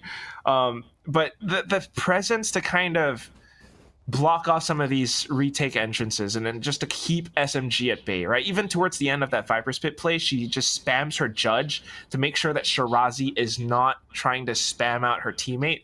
That's the teamwork that we need to see from RQ, and it's coming through in some of these retakes, which is always good for them. That's why they're on top right now, and SMG wants to stop that the first timeout being called in this map.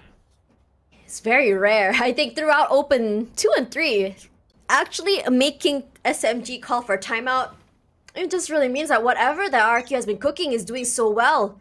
Ayumi as well, 12-5. She's still very much in the front line. You can tell that she's feeling good. She's feeling herself. She has that fire in her. And so long as she keeps feeling this way and plays with her teammates, I'm sure she can come up big. And that's the main thing. I mean, yes, we're looking for some of these potential players, potential plays coming out. But at least right now, it's RQ in control. What has Coach Fel cooked up for us so far? We've got an ultimate to work off of. And maybe it's Kamiyu to set things up, but that angle is being held down by a Yumi Tash. Yeah. I think they are already suspecting that it might be either A or C. So that's why they're not holding toward sewers. Man. You can hear the recon come out as well. Dude, that is a sick lineup. Good one. Yeah, it really is. Spots Ayumi. Moves out of the way, so they have the information quickly. Look at that. They're already trying to take up space and will be just flash and rushing forward. Unfortunately, this time around, the shot does not connect. Ayumi has to move up the side. Here comes the Rolling Thunder. Things up Carnary. She has a full area. The back side. Sprays come out. Ayumi just running and gunning with the knives. But thankfully, Shirazi and her teammate are there to equalize. Kohabi as well, joining the fray. On top of that, a nano swarm kill? Thank you. Wow. Coach Fel cooked. And it's a really scrumptious meal, Tash. I like it. I really like it. Just look at how it happens. First of all, the recon and then the flashpoint coming from Kamiyu just to, you know, push Ayumi back. She definitely panicked a little bit, even though she tried to repick for a second. Manages to stay alive, but what followed after that was something that left a little bit of a bitter taste in my mouth from RQ's side. Ayumi with the Bladestorm trying to make something happen, but on her own. And then despite Iceberg with the judge, it just couldn't really stop the SMG bulldozing onto the site. So it's one of those things that RQ always needs to work around. Their previous retakes have been cleaner, but this one with players stuck on the site, they just tried to fight and brute force through, and it doesn't quite work out. So next round, recon's through, Ayumi backing off, and SMG are actually pushing down C. Aluka has the Odin, and you remember what happens when Aluka has the Odin. It's Sure, called but look at chaos. what she is. Yeah, she's just holding it down. And Neri will try and break the util, not quite getting it, does buy some time, but will be just rushing straight onto the site. Napki holding out this off angle. Not too sure if they do spot her. Yes, they do. Beautifully cleaned up and clears out the backside as well. Here comes Aluka with the Odin. Do they know? Do they know about the hail of bullets coming forward? Even if they don't, I think they're fine. I mean, you know, just want to add some dramatization for the Odin, okay? But regardless, And coming apart here. from that, yeah, the fact that it's such a hefty investment into the round, it's gonna be the save for RRQ, Tash. Yeah, it's an op, and it's an Odin as well. So like it or not, they do have to go for the save, and it's gonna be an anticlimactic round. But I am quite impressed that Iceberg. RRQ. Wait, Alexi, do they know? They don't. Wait, I think Iceberg knows, but Alexi doesn't. She heard the footstep, yes. Yeah, But can she find all these kills? that'll be good. They're just staying right around the edge. Wait. Iceberg, go! Go get one. Do something. I know she wants to judge, honestly. But Aw. imagine if she does, though. Oh, they Yeah. were right there! She knows they're there, even with the sprays. But there are way too many players on the other Yeah. side. It's possible that SMG kind of anticipated it too, because look at how they actually hit the site, right? The Yeah. way that they push up front, you've got Neri kind of bypassing some of Napski's nanostorms with her tailwind, and then checking every single one of these corners. And that's the SMG thing. They're so adept at kind of figuring out how RQ plays defense that they even anticipate some of the more common positions being held up on top of logs, for example, and then going further in to check defender spawn if anyone wanted to peek out. That said, though, I think the Odin wasn't really sounded off in that round. No. Along with, I mean, we know that Ayumi's probably still using the operator. So that's one thing that maybe RQ can use to their advantage in the next round, right? The element of surprise. But then again, it's going to be that timeout. We've got some ultimates to work off of. We need to kind of stop SMG from finding their lead, finding that momentum, because it's about to happen again, Tash. And if you notice from past games, sometimes you have this back and forth, maybe first half or a few rounds. Then suddenly you see SMG really to chain round after round after round. And I think that's what RRQ wants to prevent SMG from doing. Now you can see how the Viper wall still in the same place. Nothing's changed quite yet. So it's just a matter of trying to find those big pickoffs to stop SMG's rampage. But this time around, look at where the Odin was. Yeah, just trying to switch up some positions, but then peeking out of Garage. Best unfortunately gets punished. So SMG, now this is a huge boon to their approach, because RQ's defensive positions have been weakened. Now they have to use utility and other players to kind of reinforce certain parts of the map. So it's imperative that these two players, Iceberg and Alka, make the most out of what they've got on the A site right now. But they don't have information. They have no idea that SMG are about to collapse onto them. SMG's just waiting up the util and really onto the side. And Judge rings through, but will be traded. A reposition by Aluka. And here rings the Odin. They know she has it now. Finds two. Yes, she does. Camille. Hybe as well. Now down and out the count. Napsky by Shirazi. Just one more wall bang. That's all we need. Ayumi finds one more. Slow and steady pacing pays off for RQ. This is unbelievable. Tash, you were talking about the Odin. I did not want to believe. I did not. Listen. When the Odin comes into play, the Tash senses just tingle, Yeah, and she kind of did a bit of, I'm not sure if it was a fake teleport, She the fake shroud step, but teleported. yeah, right into the same corner. And that's why I think, one of the players from SMG checked the other side. And then she just sprays away at the Odin, picks up the double kill, and then the paranoia to buy even more time. Now RQ potentially could go for a 7-5. 7-5 would be huge for them as we go into the second half. But the wall is up, and again, Neri onto the side. She does not use the dash. She's just waiting for the right moment to use it with the blades. Could have pushed all the way to main, but the space comes through. She spots out Shirazi. Huge for Napsky. An updraft to come forward. Neri too low. She whiffs every single one, but thankfully, with Alexi on her side, gets that trade at the very least, keeps her alive for a while longer. As Aluka tries to catch them in the midst of that rotation. No one there with the Odin. Neri still holding on for dear life with low HP. Buy some time with the nano swarms as well. At least the choke coming into the site has been cleared out. We'll be using that. The sprays into the area of sewers. Best finds Neri, takes her out at the very least. Just trying to find So good, Ayumi for one more with the spray from from Camille can't do more than that as Ayumi with the shorty. 7-5 first round, and this is huge for RRQ. That is unbelievable. I mean, they just turned things around again. Starting things off with a couple of picks and maybe trades coming through. But RRQ just being patient with their retake, making use of the vantage point up on top of Heaven, and also, I mean, still with that Odin, the way that they collapse onto the site together is something that I think SMG weren't quite anticipating. And for now, we are going to be throwing to the panelists, Zach and Victoria. Take it away. Thank you, casters. What a first half. You know what? I really love that it is not a dominant sweep by SMG. We kept saying it, RRQ is standing strong, and we were skeptical about this team comp, and it's always fun to see something new. And I know our casters were a little skeptical going into this. Now, RRQ is up 7-5 on the first half, but you were pointing this out earlier, Zach, that with this kind of team comp, it's almost to be expected for them to hold defenses so well. Is this enough for them to carry through into the second half? But first, let's break this out. What do you make of the first half? How excited are you about this?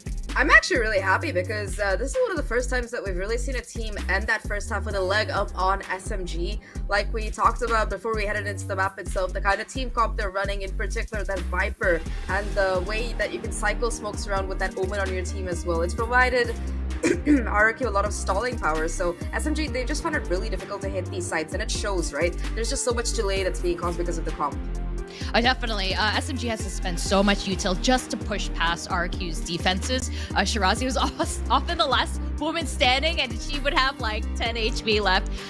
But there were timeouts called by Fall, and we saw adjustments being made by Team SMG, which were good. You could see a Neri try to push in, but it wasn't quite enough for them to show a dominant first half.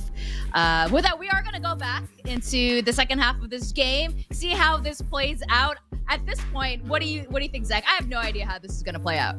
I don't either. I genuinely think RRQ have a chance at taking it, especially considering how on point Ayumi has been. But before we know about that, we gotta let our casters talk us through it. Quack and Tash, take it away.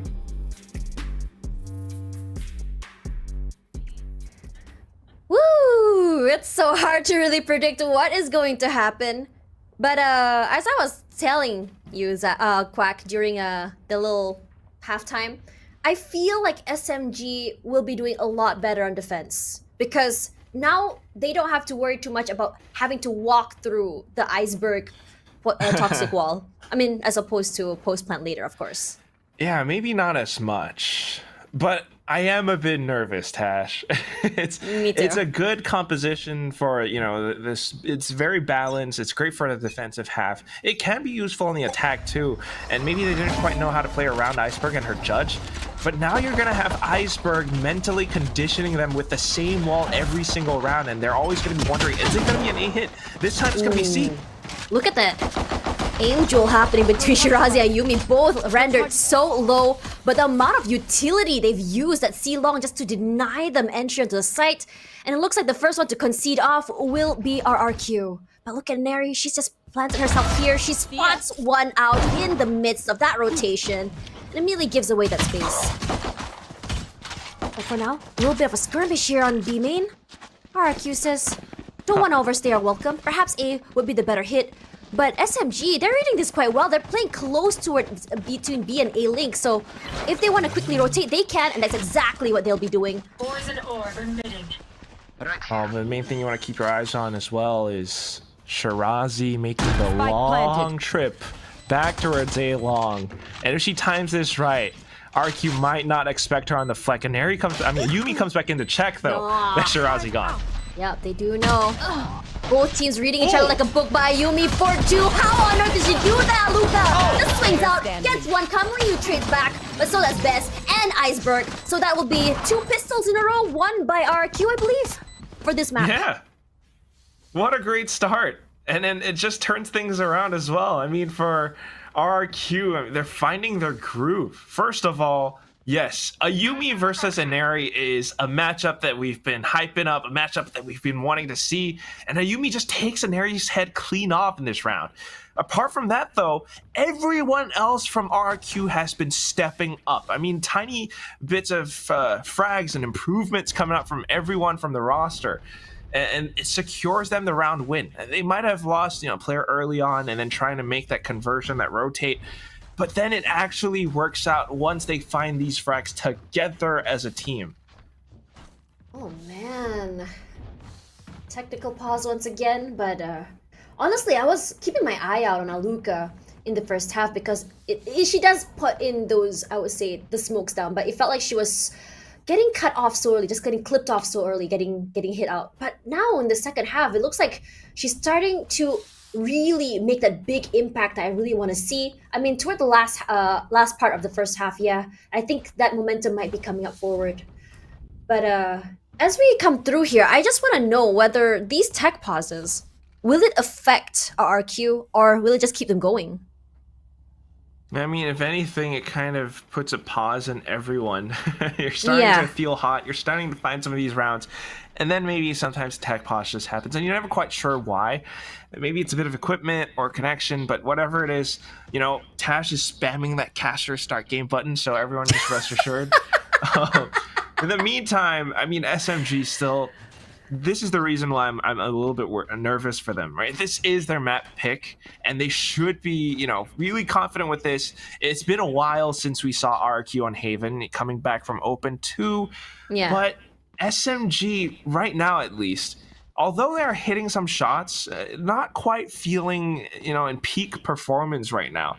SMG are kind of getting stopped because of RRQ's pushes and the way that Ayumi is really cracking down on everyone sometimes. We talked about Ayumi and her hero plays yesterday and how that can go into overheat, but so far today, while she does play aggressively, she knows when to concede, when to push back. And no different today, but speaking of pushing out, SMG pushing out straight toward B main. They want to take up the space. Iceberg still holding. They will be rushing out. They spot one in the corner, but Shirazi quicker on the swing. The flash to come through. And Neri, as well as Lexi, rushing out. Everyone is blinded. No one giving up that space regardless and will be punished. Napsky just sprays through. Gets two bursts off. You're turning them into Swiss cheese, Tash. Now they're full Holds into holes. everyone as Haluka find one more. So far, Yumi, the taps no Camille. Only good for one, but quite expensive though, as they lose 3 guns. Ayumi bought a Vandal. Wow. Good little bit of economical damage, and yes, Ayumi, she's feeling herself, right? What are we gonna say? She's gonna hold on to a Vandal for the longest time ever, and that's what we can expect from her. But Napsky coming in with such a play, I think best kind of setting up for some of those with her guiding light, really made sure that SMG could not push out of window, and that was the main thing in that round. That said, still, a good attempt at pushing past it, but it's one that gives RQ the round win right now, and they're 9-5, Tash. Regardless, they want to take this lead and just run away with it immediately. SMG, they're not stopping this aggressive W key sort of play. Neri gets the wallbang. Does take Ayumi down a little bit. Gets a little bit of a top-up for her teammate, but slow and steady wins the race, and RRQ knows this. Well, they're going off of a bit of a default and just waiting for the utility to come alive and now pushing through it. Neri, though, making use of this toxic screen, she sneaks herself into the corner. It comes down to a bit of timing, though, and now propping the tailwind. She gets spotted, but gets the shot anyway. Oh my god, look at this barrage with the Neri and Alexi! Comes out! Clears out 3 members, just like that. They do lose a Neri eventually. But Iceberg looking to play with her wall one more time. Gonna try and pivot to another site, but Kohibi is here to stop them in the mid-rotation. Do they check is the question. And... oh, I think Iceberg might suspect this. 30 seconds left. He's gonna do double. She spots 1, she spots 2! Ooh. What a round. Kohibi is still... she's that Sentinel. She's her. And that's the play. She is hurt. I mean, in this round, it was, you know, one of those things where Seconds left. maybe RRQ didn't quite have the firepower thanks to the economical damage from the previous round, but also trying to go for that bit of a slow play. They weren't quite able to spin around that quick to take out Inari. And with these plays, Inari's kind of stifling RQ's momentum, they get to dish out damage. On to the next round though, and we're starting to build up towards closer ultimates. And you're 1 point away from a Blade Storm, but at the same time, RQ buying back into the game. We saw a lot of skirmishes on grass as well as in front of garage just now. Mostly just picks when, say, Bess or Napsky would peek out. And the same can be said about Shirazi and Kohaibi moving on the area. But not stopping. Inari feeling the heat. But if you notice how Inari plays, it's not really hero plays. She's walking up together with Alexi. So there is at least a trade potential coming up. And this time around, Kohaibi inside of sewers. Gonna pop it out just to delay some time. But little they know, the RRQ has made their way onto A-Long. Just kind of waiting for it, right? They're trying to set up this bit of a set play into the site, but SMG on the other side. This is huge. They already have clear area control as Camille all alone will be flashed. Moved out of the way. Thankfully, this Nebula will at least give her a little bit of space, and Ayumi does get chucked down. She has flashes to play with, waiting for her teammates to come through. Sure, no one rushes out forward. Camille just sprays out, finds two. And they're just gonna deny them the area of play and the plant. One more person to worry about, and that's it. Iceberg, what are you gonna do here when 4 people are staring straight at you? Camille, the hero. She got 4 on her own. And it all comes down to the positioning. She was just hiding in that one spot for the longest time. And it's something that RQ weren't quite checking or expecting. They wanted to push through on their own. And starting out with some of these, you could see that Ayumi is the one who kind of exits the Nebula first and then Bess, and Camille just instantly able to react off of it so quickly. It's a set play coming out from RQ, but not as well coordinated. So although they managed to get the spike down, leaving A short unchecked was their fatal mistake, and Camille capitalizes it on it perfectly. Rolling Thunder available now, and it's something they can use for retakes, and that's why she's playing so far back, but Shirazi just receives them as they push in the C. What an off angle that she's abused. Kohaibi playing this corner. No tilting to Yuka yet. Napsky, well, she does find one. RQ, they find 2 in return. Camille, she's not playing on logs. She gets 2. Yes, she does. Aluka trades back. Now it's a 1 versus 2. All alone here. Has to navigate through long. All Inari has to do is just swing out. Another round in the bag for SMG. Looking to equalize. 1 more to go. Show me where to go. And that's what we have. SMG slowly clawing their way back into this game. I mean, first of all, with some of these rounds, some of the positional plays, finding the momentum now, and then the confidence to play around the site, getting some of these opening picks, and just holding angles as well. RRQ are starting to go a little bit haywire, peeking into some of these spots, and that's why the timeout, a little bit necessary for round 18. We've got some ultimates to work off of. Let's make them count. For RQ, they have no problem getting onto the site. It's just matter is, I think, like for SMG, they have this incredible patience to play together. Like say Camille just now playing in that corner, just hiding. She didn't make a lot of noise at all. And after her teammates were in the middle of rotation, she started to spray and she started to say, okay, I'll buy you guys as much time as you need before you guys can just really burst into the site together. But even then, Camille knew how exactly to abuse those smokes, those corners, those situations. And that moment as well for RRQ, I think their biggest mistake as well was not respecting those smokes, just pushing out. And that's one of those things again. It's a little bit of an unfortunate situation at times, but it's again something that just works out better for the other team. So you need to be careful when you approach these certain plays and corners. And RQ, I mean, not having the economy this round is something that, you know, it might hurt them. But if they can come up with a bit of a set play off of the ultimates that they have, they might be able to pull off something that SMG won't really expect. So now smoking off C-Long next to Alika. They could use this to, retrieve the orb. Iceberg now 1 away from it. Well, she's going to get her pit. And then, you know, maybe doubling back towards a certain site. Maybe B is where we can use the Viper's Pit. SMG are going to have to try to get a good read on this. So far, Iceberg has been working well with her pit. And with that pit, even with a weapon differential, they can get a lot of value. Welcome to But my here comes the pit, and Camille here has a Q, just let her rip, delays them from getting onto the site. Nano Swarms, just to buy a little bit more time. SMG playing a little bit more far out toward Link, making sure to punish anyone who decides to just play. And here you go, Rolling Thunder to come through, and they're just gonna try and get inside. The sprays come out, and Neri finds Ayumi right off the bat, and Camille and the other members of SMG just completely disregard the pit. It doesn't matter 30 whose seconds world it left. is, they will be trying to take it away. And for now, off the site, Shirazi, a bit hard to fight, and they try to lure them out of the pit, and that will be their biggest flaw and mistake that will be abused by SMG. I mean, they really tried to make it happen, Tash. And actually, with the weapons that they had, that was not a bad play. That was not a bad idea at all. Because you're playing in close range inside the Viper's Pit with stingers and shorties and whatnot. The only thing is, with it kind of being, you know, not quite securely blocked off, you don't have any stuns coming through just to block off the other parts. It's easier for SMG to just set themselves up surrounding the pit and spraying them down. So a little bit unfortunate. Best tried to pull her best to pull things back, but that said, that was going to be the rounds. They still have some ultimates left though, so we're going on to the next. And SMG, they're trying to secure this lead. I'll be playing close in sewers, waiting for it to drop. She finds one with the wall bang, and she's not stopping.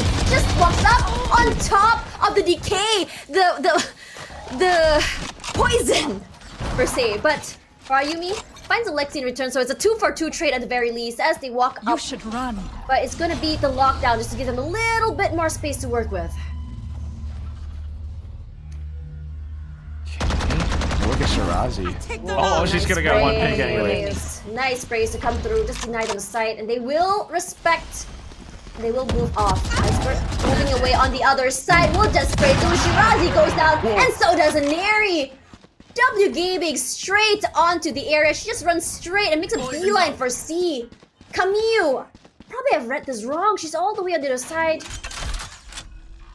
Oh man. Planted. Down to the 1v1. Camille, although she is really far away, and this is something that Iceberg can use to her advantage, the timing on the rotation, and she's expecting Camille to peek out of garage. Let's read. Camille has the fault line, and that's what I want to see.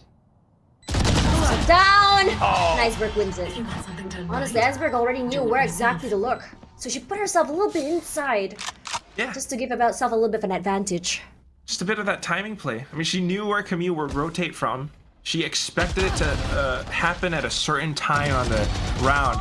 But apart from that as well, you know, it's SMG trying to get this good start. But at the end of it, RRQ having the smart mid-round adaptation from Iceberg. And also just, I guess, Camille trying to go for that bit of a stutter step, but it didn't quite happen the way that she wanted it. So Jiggle Peach not happening today. It's going to be tied up with the score, you know, RQ back out on top, but Ayumi and Camille top fragging right now. Man, oh man, this was not the outcome I was expecting.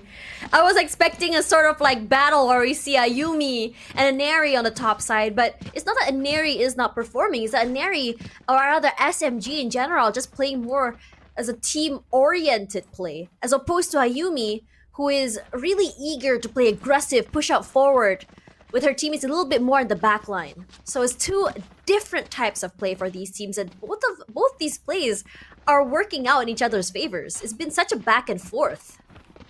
Yeah, it's a little bit different, a little bit weird feeling, because this is not the same plays that we're expecting from them. And, you know, we've been seeing so much firepower from everyone, but now in the grand finals, so much tension in the air, and everyone's taking this seriously. Yeah. It's something that can turn around at a moment's notice right now, Tash. 10-9, and if SMG loses this, it's going to hurt their economy, it's going to hurt their momentum, and you're looking at an RRQ that could reach match point first. And I think after the domination for SMG in Open 1 and Open 2, I think for RRQ, winning this is definitely going to be a statement that just takes away the crown from SMG and just says, we are up on your level already. Took us a while, but we finally found the secret recipe. Inari may now be with you guys, but we can thrive without her too. I mean, they always could, I think. Yeah. I think it's just like a lot of, I think it takes a while, right, to build chemistry. And this is why I always talk about like how, you know, some teams, the longer you work with them together as a unit, the better they are going to be. Because Rome wasn't built in a night. Or a day, rather. But the thing is, RRQ, at least with this core, you know, Iceberg, Yumi, Napsky, Alika as well coming in from last year, they have been together for quite a while already. They do have that chemistry. It's the mental roadblock that they overcame in this series, in this open, that really brought them to where they are today. And that's the best thing about them right now. The chemistry is something that's always been there for every single one of these girls. I mean, you see it in SMG as well, in all of their interviews and all of their, you know, content videos and everything. But right now, with the plays that are going on, everything's at stake. The way that they're kind of approaching the map, things are a little bit shaky, and you have a lot of unexpected plays coming out of them. When they push into deep positions and just kind of popping out of certain spots, popping out of smokes, it's amazing at how they can really turn things around. But then again, that pressure is building up, Tash, because we're at round 20 right now. And if RQ, again, if they take this, it could go wrong. Flash, just to really make sure no one's inside of garage. They do know though, because there is going to be instant shots coming through, just warning shots rather. But Neri does not shoot quite yet. Shot doesn't connect, but the lockdown will actually just move them off the side. Yumi just walks up, finds Shirazi, and undeterred at all by that op, will eventually move backwards, but they have gotten the pick that they need. Yeah, that's the controller gone, right? So it's a very big loss, but at the same time, still in position, and they're able to fire back. Yeah, the ringing of the op isn't stopping quite yet. Aluka playing inside the smoke. She can be very sneaky with this. Neri, what are you gonna do here? Is she gonna wait out those smokes, or is she gonna try and get a recon coming forward? Here we go. Here is Lexi, and the smokes are down. And now Kohibi with the opening. Aluka answers back onto Lexi, but Alexi for 2, and so does Bess. And now it's down to 1v1. Alexi is solo. Hunter's Fury is in her hands, but 30 HP doesn't deter her when you have that crisp of an aim. I mean, you definitely don't want to use the Hunter's Fury in a one-on-one, especially this close. But the other thing is just how sharp she was, especially pushing up close. That's that confidence from Alexi that we need to see again. And she's starting to find it, especially down to the trades. This is that SMG fundamental play coming through. You had a bit of the lockdown that they tried to make a play off of. You have Inari coming back in with the op. But everyone just kind of approaching the site together at the same time, making sure that RQ, if they're going to, you know, fight back, it's going to cost an arm and a limb. So now this is a good score for SMG. We're tied 10-10. Can SMG bring this home? Ooh, I wasn't expecting Haven to be this close, and it's getting hot. Ayumi, read out by the recon, but it does get destroyed, so gives enough information at the very least. Flash, no one on long, so they can go and take A main. I was expecting it to be a lot more pressure on A main, honestly, because of how hard the retakes are, but I think SMG are feeling confident. I mean, at this juncture, I don't know if it's so much confidence, but rather kind of getting a read for how RQ is about to play this round, right? We're seeing the buys that they have, a lot of sheriffs and a couple of bulldogs, and SMG are just kind of, you know, luring them into this site. It doesn't matter if they try to get the spike down, because SMG has the better firepower. As long as SMG gets a good read on this, they should be able to gun down RQ, and with that recon, it just secures everything. She saw everyone, and Camille with the opening onto Napsky. The Hunter's Fury, unfortunately, does not tag anyone else. but that is huge enough. Gives them all the information they need. A flash to come through. SMG playing a little bit back just to wait out all the utility, and they answer back. Gonna clear out hell with the aftershock. And Alexi's Aldron does find someone straight right back into David. Millionary with the shot of the off finds one. Aluka shoots Alexi as Shiwata falls down, but will be answered by Shirazi, only losing one in that round. This is a great round for SMG. And with that, I mean, now one round closer to match points. It also hurts RRQ's economy a little bit. They might have to come in with a half buy or, light shields for the next round. Not looking too good. And it all starts with, first of all, the broken economy, surely, but then Alexi with that recon bolt just timed it perfectly, looking down the round timer. And at the same time, that Hunter's Fury. RRQ tried to push in along with it, and unfortunately kind of cuts that, then forces the team to disperse. And with that, the retake from SMG was just too good, too clean, Tash. Now it's that half shield spy that I'm talking about. And if they can't make this happen, it's gonna be match point. I would love to learn all these lineups that Alexi has. So far on this map, her lineups have been sick. But let's see if Yumi can land a sick shot here.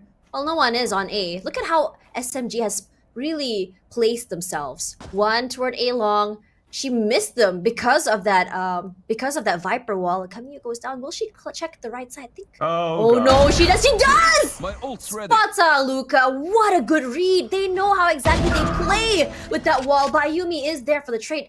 But Alexi, she knows she has the information, but she's making sure she's getting her timer right. And here comes the Viper's Pit all the way on C. If Alexi can get this timing, it'll be huge. Just give away her location. The recon is out. And Emily just beelines it from CT. I've got your Plant comes trail. through. And here comes the Seekers as well. They know Shirazi is there, but Shirazi just sprays! Denies the plant from Natsuki! Oh, not looking so good. Slowly but surely, SMG will just steal away match point. And Alexi's coming in too. She's got the drone. And Bess finds Gohaibi. They try one more time for that plant. Shock downs as well. Shirazi still playing corner. Finds one more. Alexi for two. A good plant denial. And match point for SMG. Match point. It's 2 rounds. Can they get to overtime? RRQ, they've got to do this. I mean, incredible plays from SMG though right now, and that's a good point on the RRQ thing, because now we're thinking about the economy. It's gonna have to be a forced buy, and it doesn't look to be the best. Remember, they came into this round with a lot of half shields. But on the other side of it, first of all, they tried to sell a bit of a fake towards A. Along with Ayumi just kind of lurking around the back. It worked out for a second. Iceberg with that Viper's Pit extended their cover into the C site. But then the sprays from Shirazi, those are clean. On to the next round. This is the half buy. You've got some Phantoms, you've got some Bulldogs. It is still light shields, Tash. And they're gonna have to try to make it work. I mean, not the worst thing in the world if they can land their headshots, but Ayumi will be just trailing the Trailblazers straight onto the site. No, it's clear, but retakes is what SMG has on their minds. So just waiting for the utilities come out, waiting to see if anyone were to push out.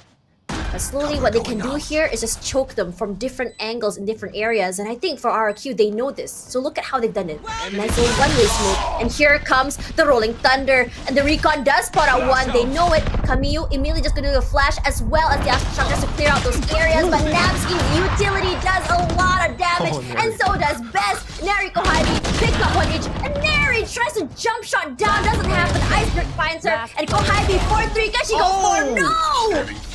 It was almost like a battle of the ages at that moment. I am... Wow. Wow. I mean, they tried to kind of keep up with the pace of how RQ entered the C site. And it's some of these plays. Neri kind of saved her teammate's life with that op shot outside of garage, but then off of it, instantly trying to go in on the offensive, picking up a rifle and jumping in. I think it's that little moment of inaccuracy where she's caught mid-air that kind of turns things around. Not as coordinated as we've seen before from SMG, but still, it's a great round for RQ, and now potentially overtime if RQ can bring us to it. We saw that Recon spot out Ayumi, so Look at the pushouts, the answers, the responses by SMG. They want to get that pick off early. Flash to deter. No one there. Now RRQ give up that space, but they do want to challenge. Spots out a little bit of Ayumi, but they didn't know Aluka is close by. And instantly cloud bursting just to block it off too. Trying to make sure that, you know, this long side isn't really contested. But that means it comes down to Shirazi and Z. They know that, and Shirazi holds down the line. She gets 2. Napsky does fight Kohabi in return. Shirazi will be playing inside of the smoke, tries to take full control of that spike. She hears the dash, she knows Ayumi is close, hence the shorty was there, and she plays that shorty beautifully. Will be taken down by Napsky eventually, but Neri steals the dreams, and SMG take back 2, and now we're here on a 2-0. The last frag at the end, just hopping up and making sure that, you know, your crosshair head placement would be off. And apart from that, just Shirazi, so smart on it. And a lot of this comes down to, yes, you know, definitely Shirazi's mechanical skill and how she popped off on this map, by the way, top fragging, but also the IGLing from Kohabi. You're seeing a lot of these plays happen, and she's the one sending her teammates down certain parts of the map and then getting good reads, pushing RQ in towards the C site. Honestly, Kamiyu and Shirazi, just insane. The step-ups, just massive. But let's hear it from Victoria and Zahk. What do they think of this game? What do we think of this game? That was so close. It was incredible what RRQ was doing there, and it was so unfortunate that very last round, Shirazi just gets a critical 3K there and closes out. I thought we were gonna go to overtime. Well, what did you think, Zach? I was hoping, and I thought we were gonna go for an overtime as well. Like, me casting 2 of them yesterday wasn't enough, but when it comes to RRQ, we do love them. Overtimes, unfortunately for them, not able to quite steal Haven away, although they did come very, very close. A little bit of a heartbreaker for them. With that said, they are now 2 maps down. But the nice thing is, Victoria, this is the same position that Sapphire were in the last Open, and they managed to bring 2 maps back in a row. So I'm not giving up hope yet. Yeah, that's right. I think when it comes to Valorant, you really can't predict what's going to happen, even when you're dealing with teams that have, you know, a track record here. And he made a really good point here with, we were talking about this off cam, with RRQ just winning all the pistol rounds, and their chemistry really shines, you know, throughout this map. But SMG did manage to take some critical timeout sessions, learn how to read them well, and come back ultimately in the end. It was incredibly close the entire game. It was at 7-7, 10-10. Wait, not 7-7, but it was 10-10 on this map, and then it got really, really close, very dicey. I think those last couple of rounds, the adjustment that they made, in particular on that C site, with Shirazi just being able to anchor it and find those consistent multi-frags, were kind of the reason. If you do look at the statistics, of course, in particular, what jumps out is those first kills, 15-9 for SMG, a little bit of reversal from what we saw on Pro. But the second thing is that RRQ, like we talked about, right? They made SMG work for this win from start to finish. The post plans for SMG, so many times RRQ, they were able to come in for that retake and make it work. In particular, Iceberg, in that judge round, it's just gonna haunt SMG for a while, even if they didn't end up winning this map. Yeah, that's right. You know, it's become really clear that RRQ, their team comp for this, all the set strats, all their protocols were made specifically for SMG to slow them down, deny them entry on that first half. On the second half as well, I was a bit skeptical, but they managed to clutch a couple of really nice rounds here. And our MVP, of course, has to be Shirazi on the Astra. We saw this in the very last round to end off this game. Yeah, she kind of stole it away from Kamiyu there, who was leading the scoreboard for the rest of the game, but completely well-deserved. Shirazi kind of functioning as the ace of SMG sleep for this tournament, and this is her right after an arm injury, okay? She's been recovering for this entire Open, with the exception of yesterday and today, from an arm injury, so she's just coming back into this, and she's already treating this as her personal stomping ground, so it just goes to show how individually SMG, they're just so talented. You know, imagine if there's no arm injury here. It might be a completely different game here. You know, there was a really critical round near the end on C site. with the Viper's pick coming up from RRQ and just Shirazi denying that plant over and over again in that same spot. And I thought RRQ would be just dead after that, but they managed to carry through. There are lots of small mistakes that did cost SMG. I mean, look, the end result is the same. They ended up winning that game. So, but you can see here now that there are chinks in the armor of SMG. That said, we've been seeing some really great calling by Kohaibi, their IGL. We are going to go into map 3 after this, Bind, and I think that should be a really interesting map here. We haven't seen it come out too much, especially from RRQ's side. But with that, we are going to go on a quick break. So guys, don't go away, unless you're getting a little snack, and then we'll see you in a bit.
Welcome back to Valorant Game Changers APAC Open 3. It's the grand finals, and we're going to map 3 in this best of 5. Now, the stakes are high with the winner of this grand finals walking away with the lion's share of the USD $10,000 prize pool.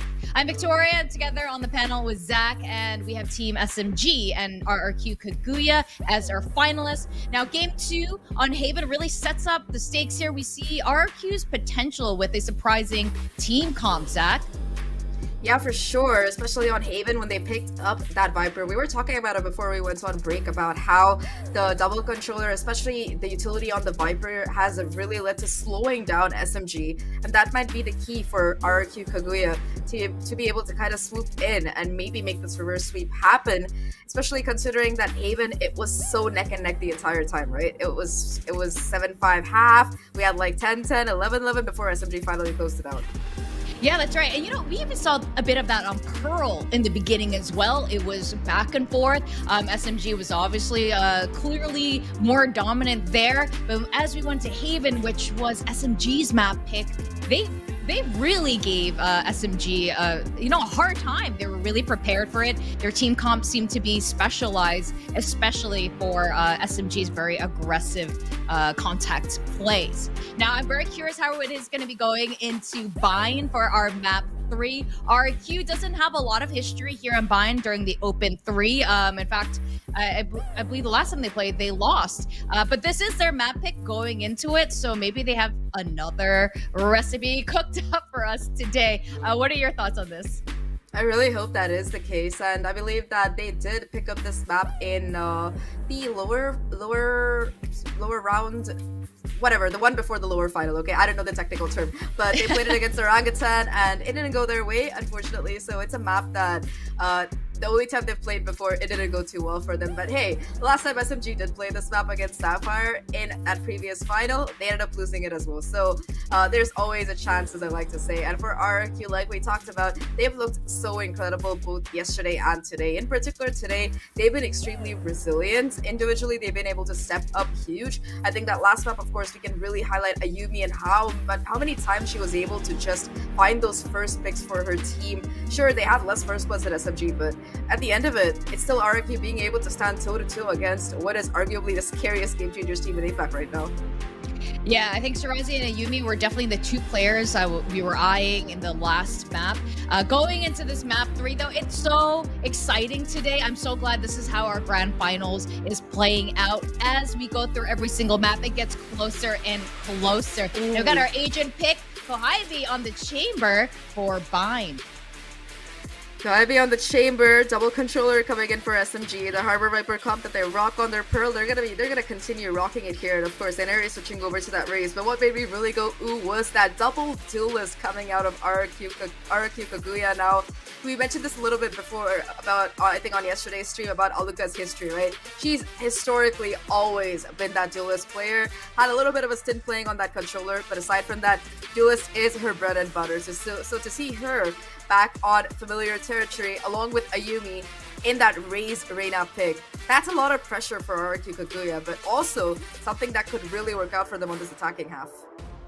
I love it. They are not here to play. When you have a Reina Raze combi going into attack side Bind, you know it's going to be a fast game. You know they're going to be super aggressive, and they're here to get as many kills as possible. How SMG reacts to this with the Sentinel setup with Chamber instead this time, it's going to be up to RRQ not to walk into those crosshairs, because that alone could just stop their flow going into sight.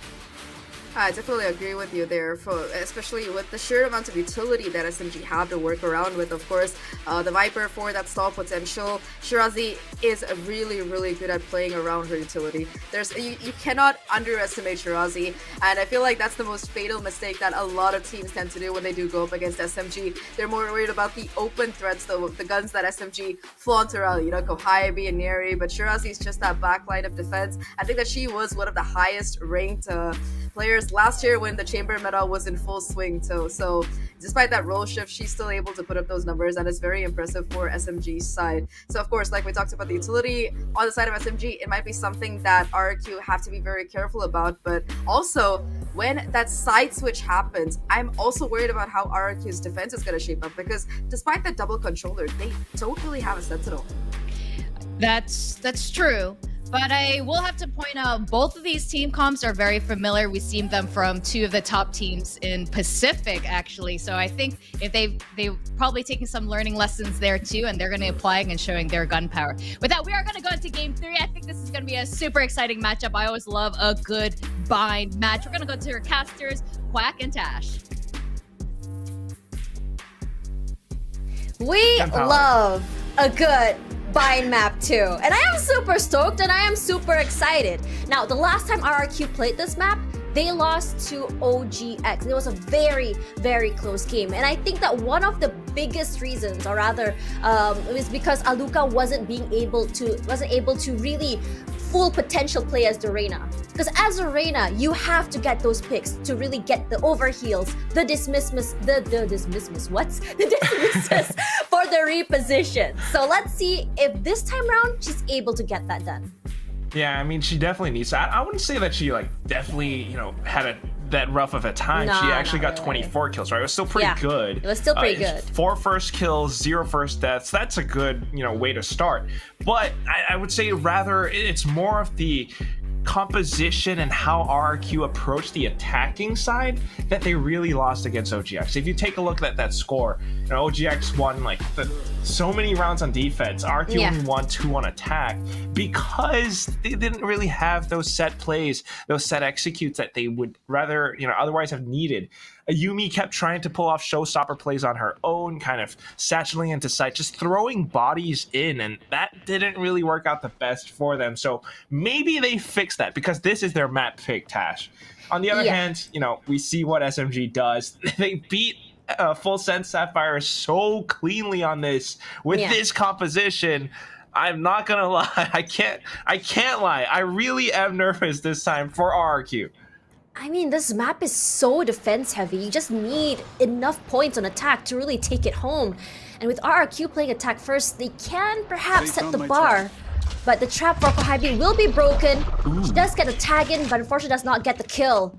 So a good reposition.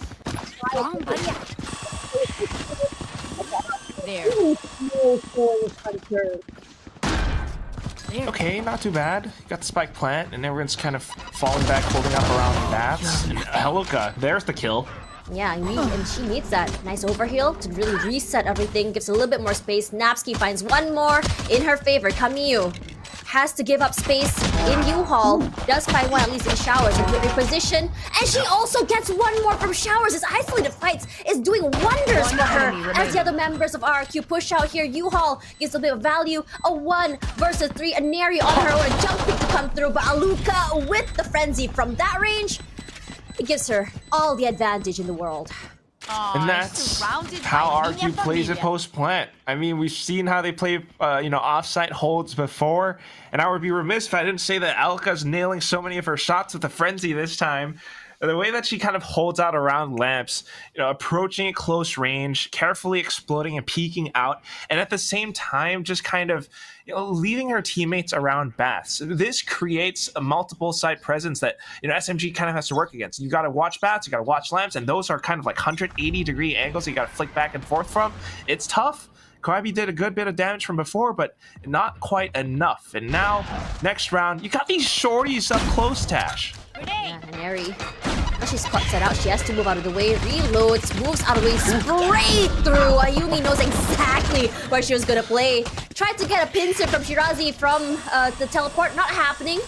Ticks down. And full movement. Waterfall straight from Hookah. Jumps out. And straight out to the site. Oh, Camille! And Alexei! Nice choke they played in. But that's the equalizer by Iceberg. 1v1. Koibi in her hands is only a classic. She has no more headhunters either. The Cove will be out slowly but surely. She makes her way. She needs to land that crucial headshot. Hasn't been seen quite yet. Jumps back up. The timing on both ends not hitting quite yet. She spots her out and she does get it! Take their guns. A thrifty! With just a classic. I am speechless. Utterly Oh my God. speechless. Tash, This is crazy. First of all, it's just this little corner that Camus hides in. I'm not entirely sure whose high tide that was, but whoever it is, it created the perfect corner for her to hide in.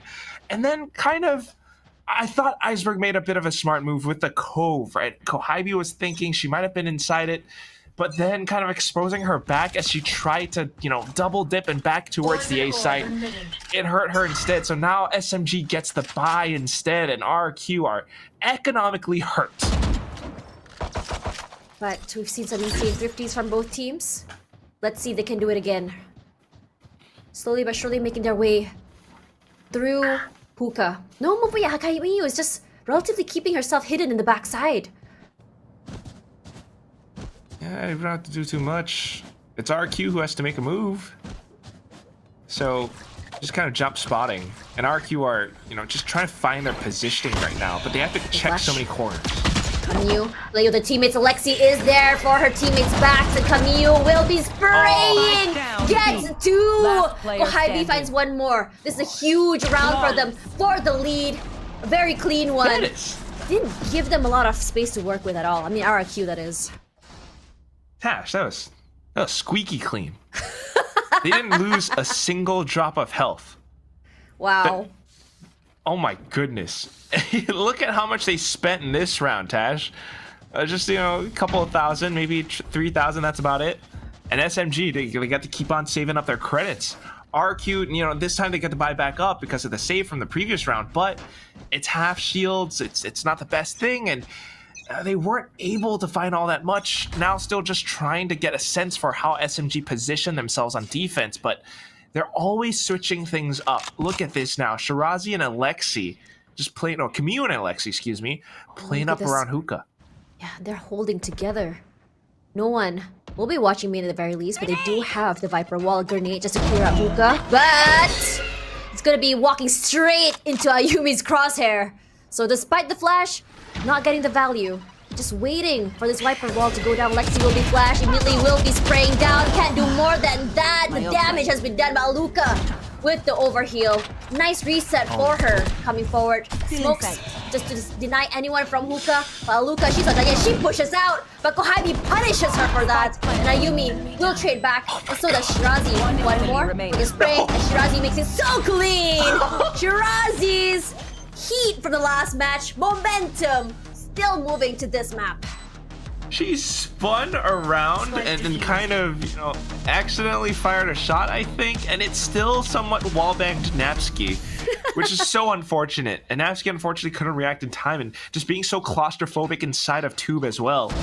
I mean, a great start from RQ with the paint shells from Ayumi, but then off of this, I mean, Alika was great, but the fatal flaw, unfortunately, was Iceberg's high tide. You can see how it leaves a bit of a gap that it kind of allows for Shirazi to sneak up outside of Hookah. She propped herself up on top of the box, and that was the position that she used to find extra kills. 3-1 now for SMG. And SMG, they're not afraid to play aggressive, not afraid to play this close inside of showers, that far up inside of main. But look at where the spike is. Just slowly trying to find their way in, but they're playing very, very back. They don't want to be punished by the early pushes of SMG. Yeah, just trying to be careful about it. They want to make this buy count, Tash. They've got some ultimates to work off of as well. The Reckoning could be a really useful tool, but SMG, with the way that they're playing defense right now, I mean, look at this. Before, it was hookah holds coming out from SMG players. This time, they're playing so far back, and it's not a lot of information for RQ to work off of. And at the same time, you've got Camus with a Reckoning of her own, Kohibi with her Tour de Force, and that could be a very useful tool as well. Slowly, they do make their way onto the site, but Camus slowly waiting for everyone to push into the smoke side, and she does spray through and does not get hit by that leer, but their own Reckoning comes out. Best will be traded out by Shirazi at the very least. Iceberg for one more, and with the Trailblazer gets one. Ayumi, nice angle she plays with, but it's still gonna be a 2-on-3. You hear Luca popping that Empress. One kill is all she needs for that equalizer. But Neri making sure to clear out every single corner, playing together. And now eventually will go down. Alexi trades it. But Ayumi will be the one to say enough. Let's go next. Yeah, well played by RRQ. I mean, just kind of have to go next, unfortunately. I mean, they definitely tried, but coming in with that 2-on-3, just not quite clearing out. Hookah was, one of the things that RRQ made use of to find frags. But more importantly, it was how RRQ pushed into the site after, along with the spike plant. The way that they took control over Elbow. Alika with the Lear on the ground, her teammates there to back her up, that really applied pressure to SMG's defense, and it took some numbers away. They tried to retake coming out from defender spawn as well, but that was completely blocked off because they expected it coming through. So well played by RRQ in that round, and let's see if they can keep this up because you are still sitting on some ultimates. They're chaining them back and forth. I think RRQ has some insane ultimate chains. We've seen it happen in Pearl, and when you see it happen in Haven. But technical pause once again. I mean, if you guys didn't know, these tech pauses are because these players are playing from home. Not yet. So since everyone's playing from home, there are going to be difficulties. So bear with us for a little while. But speaking of that, we saw pings happening as SMG was pinging towards showers. I mean, we've been seeing it every single round. We see a Neri push up with Alexi, I believe, straight into showers just to catch anyone pushing through showers. But at the same time, we saw just now that when they push out through B as well, which is the other members of SMG, Hookah was completely they pushed out from Hookah. B long was completely empty, which relatively gave quite a big opening for RRQ to get onto site and take full control. Right, and yeah, well, some of the things that RRQ's making use of. But moving on to the next round, it's gonna be the ultimates again that I'm keeping my eye on. First of all, Yumi with a showstopper, a very useful initiating tool. But then for SMG to try to defend against that, if Kohibi pulls out her tour de force right now, she's buying onto a Spectre. It's an option that she could use. That's the thing as a chamber. You have a full arsenal at your disposal, and maybe using that, getting a good flake onto a Yumi could shut down any potential pushes coming through. Remember, the kill kind of enables this slow field around the spot where you find that frag. So it's going to be a tricky thing for RQ. They have to disable some of these SMG players before fully committing to a site. Regardless, back into the game we go. Kohibi still playing in her usual spot on A main. And Neri pushed out straight out of B. This time around, it will be with Camille, but it's gonna be a nice pick by Alexi. With Iceberg down, they also have control of the spike. It's just so unfortunate. Shirazi finds that pick through teleport. First time round, didn't work out. Second time, perfectly done. And with the teleporter plays, the spike has been retrieved. RQ has to push back against this now, and it starts with Alika's kill. Yeah, it's huge as Alka finds two. The showstopper just to really clear it out. She spots out that gun barrel behind of the boxes. There. But Alexi hasn't moved quite yet. Will be close by Kohibi. Kohibi with the tour de force. Exactly what you said. The spray from Alexi. A flash to come through. Do they actually clear it out? Yes, they do. Alexi with 3. Technically, she saved the round with Kohibi. Yeah, working together as a duo.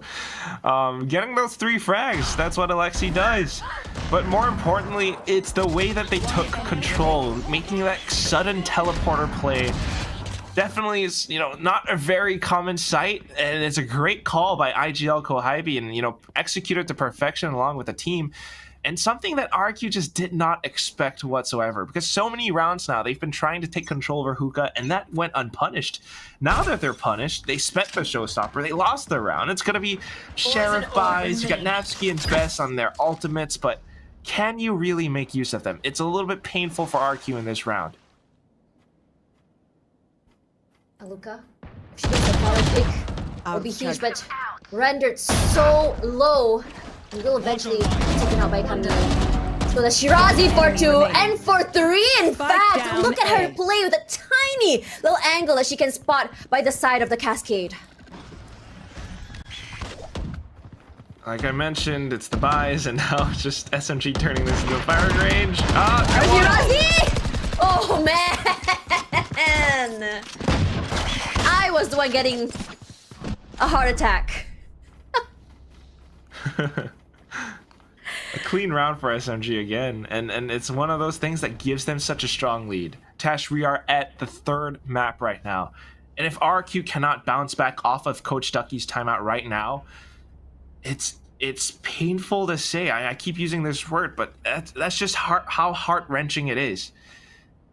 They need to bounce back, because if not, that's it for Open 3. I mean, technically, they have already made their way into Elite, but now the girls are trying to fight for seeding. You want to get the best possible situations for yourself as we go into Elite. And again, stakes are still high. Seedings matter.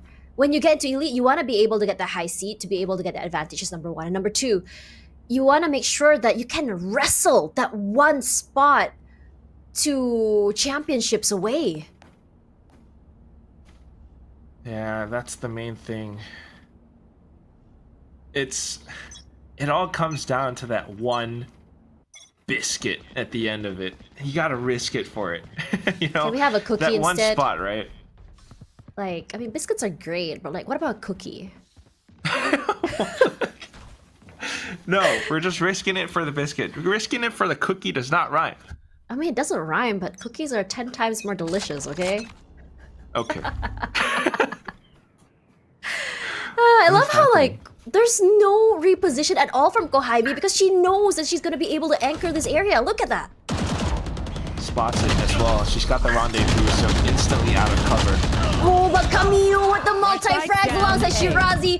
This is just so dominating. But Napski and Aluka will put in the band-aid. But Lexi with a huge flank whittles the numbers down for RRQ. Only 45 HP. Can't do much more than that. And it's just that hold. There was a timeout. They had ultimates. They had an idea, I suppose. But it's a timeout that, you know, Team SMG gets to use as well. They get to talk to each other during this as well. And you're seeing how Kohaimi calls for some of these ideas, some of these defensive maneuvers coming through.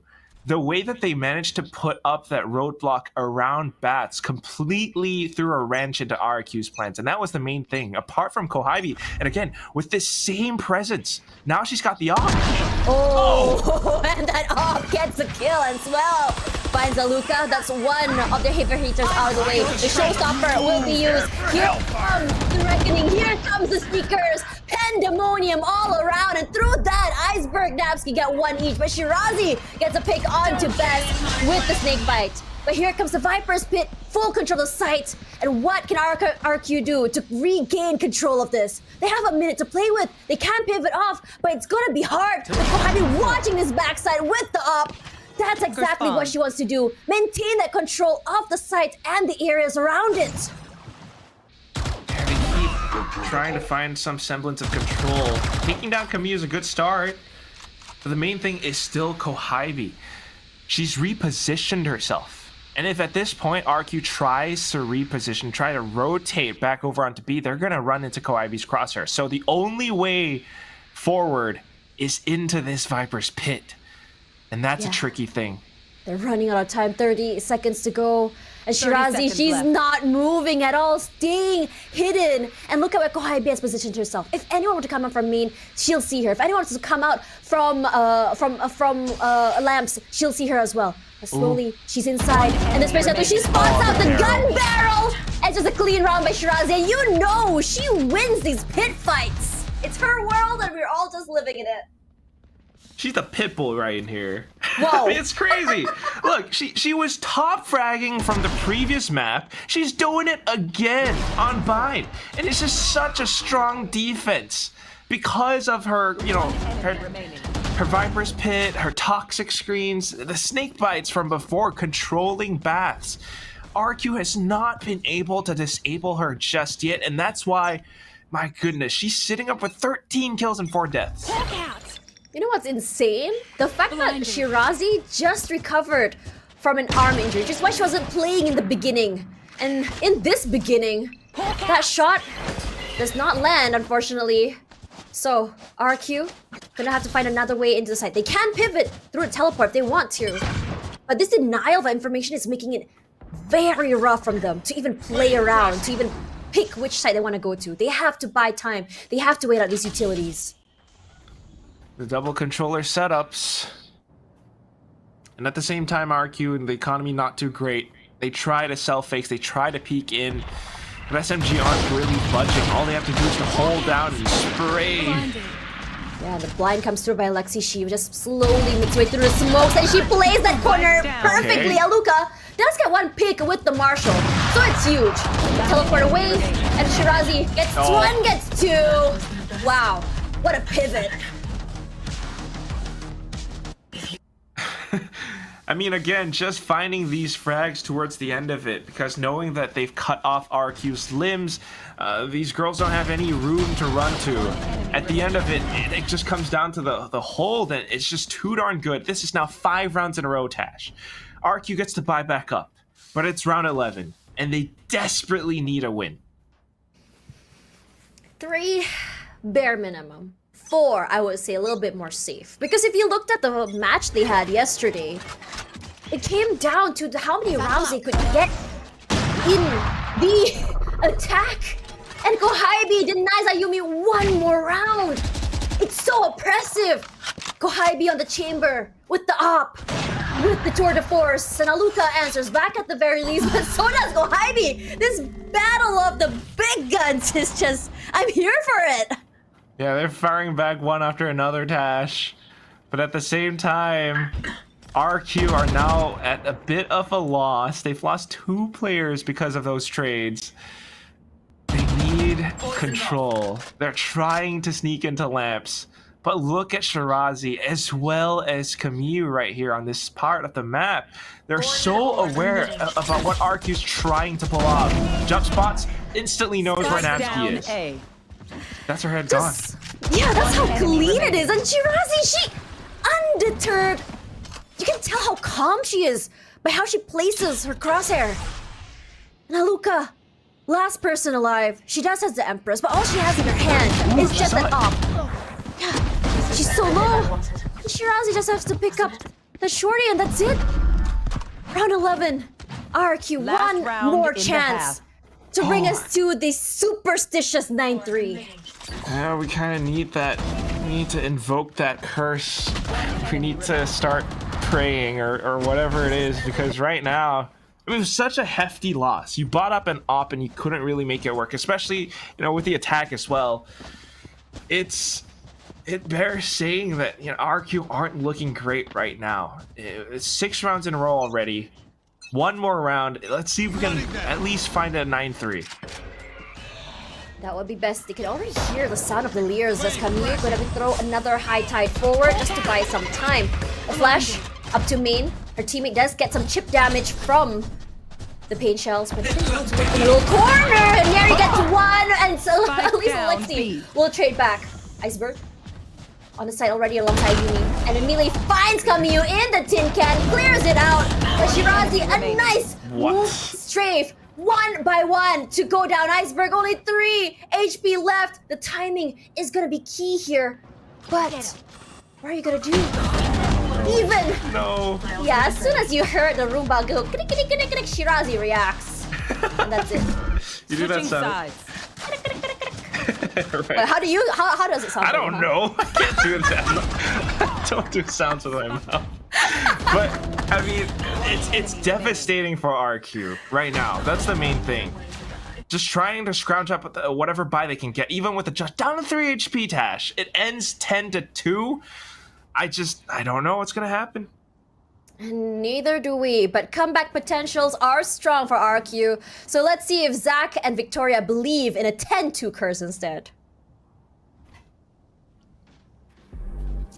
Thank you, casters. I don't know what to believe. I don't believe in curses when it comes to this, but a 7-round loss in a row, bringing the half to 10-3, that's brutal. They really, with that team comp, which is a very attacker-sided, very aggressive team comp, they needed to get way more rounds than that. So I don't know. We were talking a bit about this, without that Sentinel, with 2 duels here, especially when you have that Reyna Raze duo, you need to hit the sites hard and fast. You see a bit of hesitation from them, and I think that really costs them.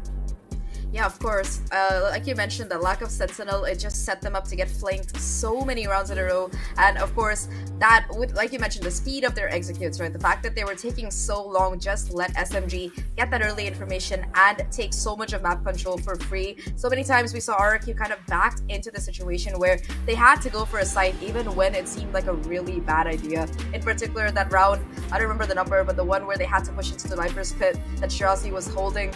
And even there, right, they had a chance because they were taking that 2v1. Sure, they had the debuff because of that pit, but they were still taking a 2v1. But the spacing between these RRQ players, it's been less than ideal. Definitely. Shirazi, you know, Kohybe on the chamber is really scary when the moment she has an off where she pulls out her ult, but it's not her who's topping the charts. It's Shirazi. She's been absolutely crazy today. I don't know what's going on, but this arm injury is more of a buff than a debuff. Yeah, she's just fully healed and she's kind of probably pissed. Like, hey, you guys have been fragging without me for the last 5 days. It's my turn to dominate now. And she's definitely stealing the show away. Like Tash said, this is Shirazi's world and we're just living in it. So I think that let's give it back to our casters so they can take us through Shirazi's world.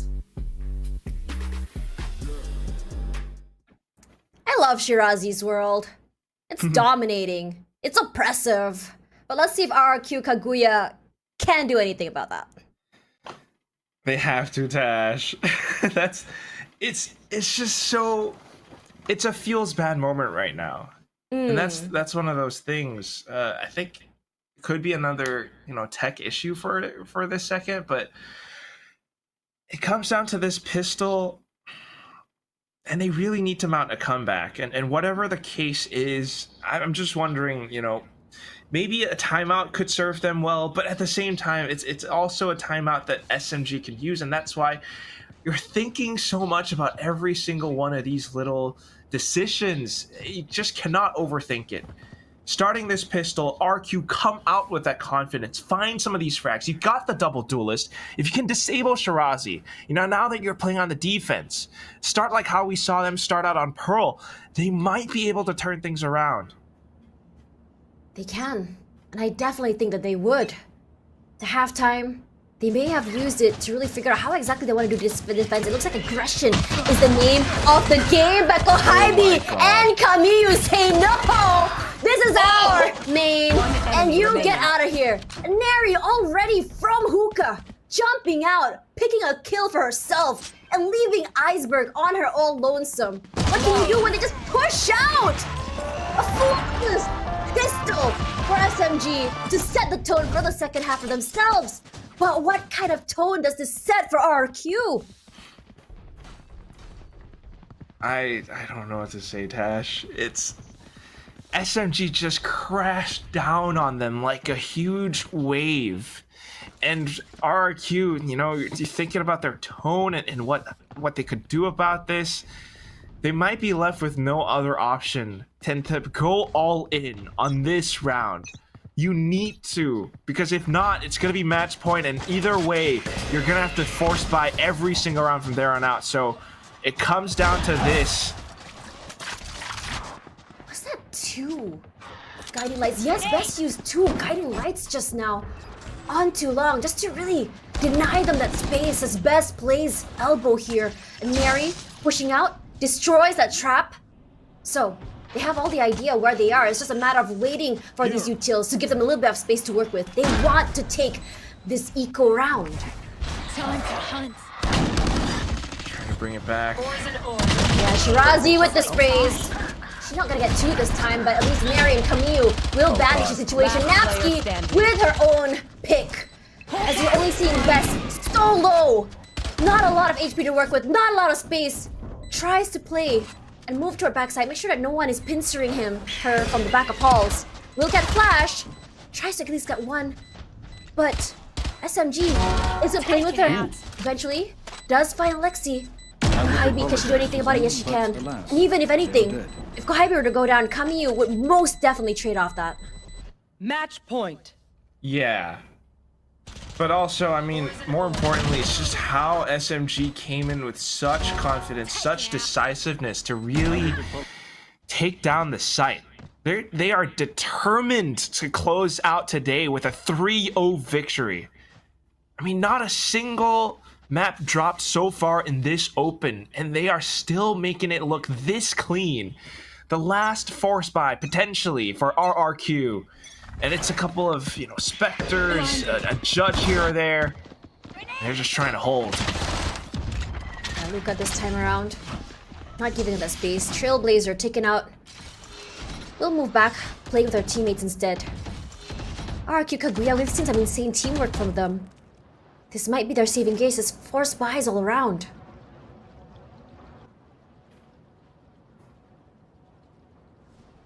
So silent.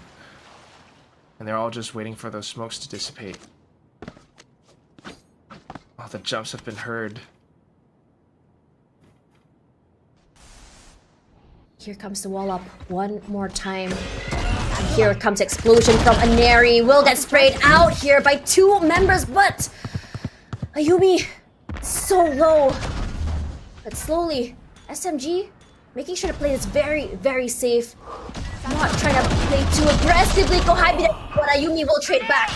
Using the power of the SMG. At the very least, 6 HP, but she wants to make that impact.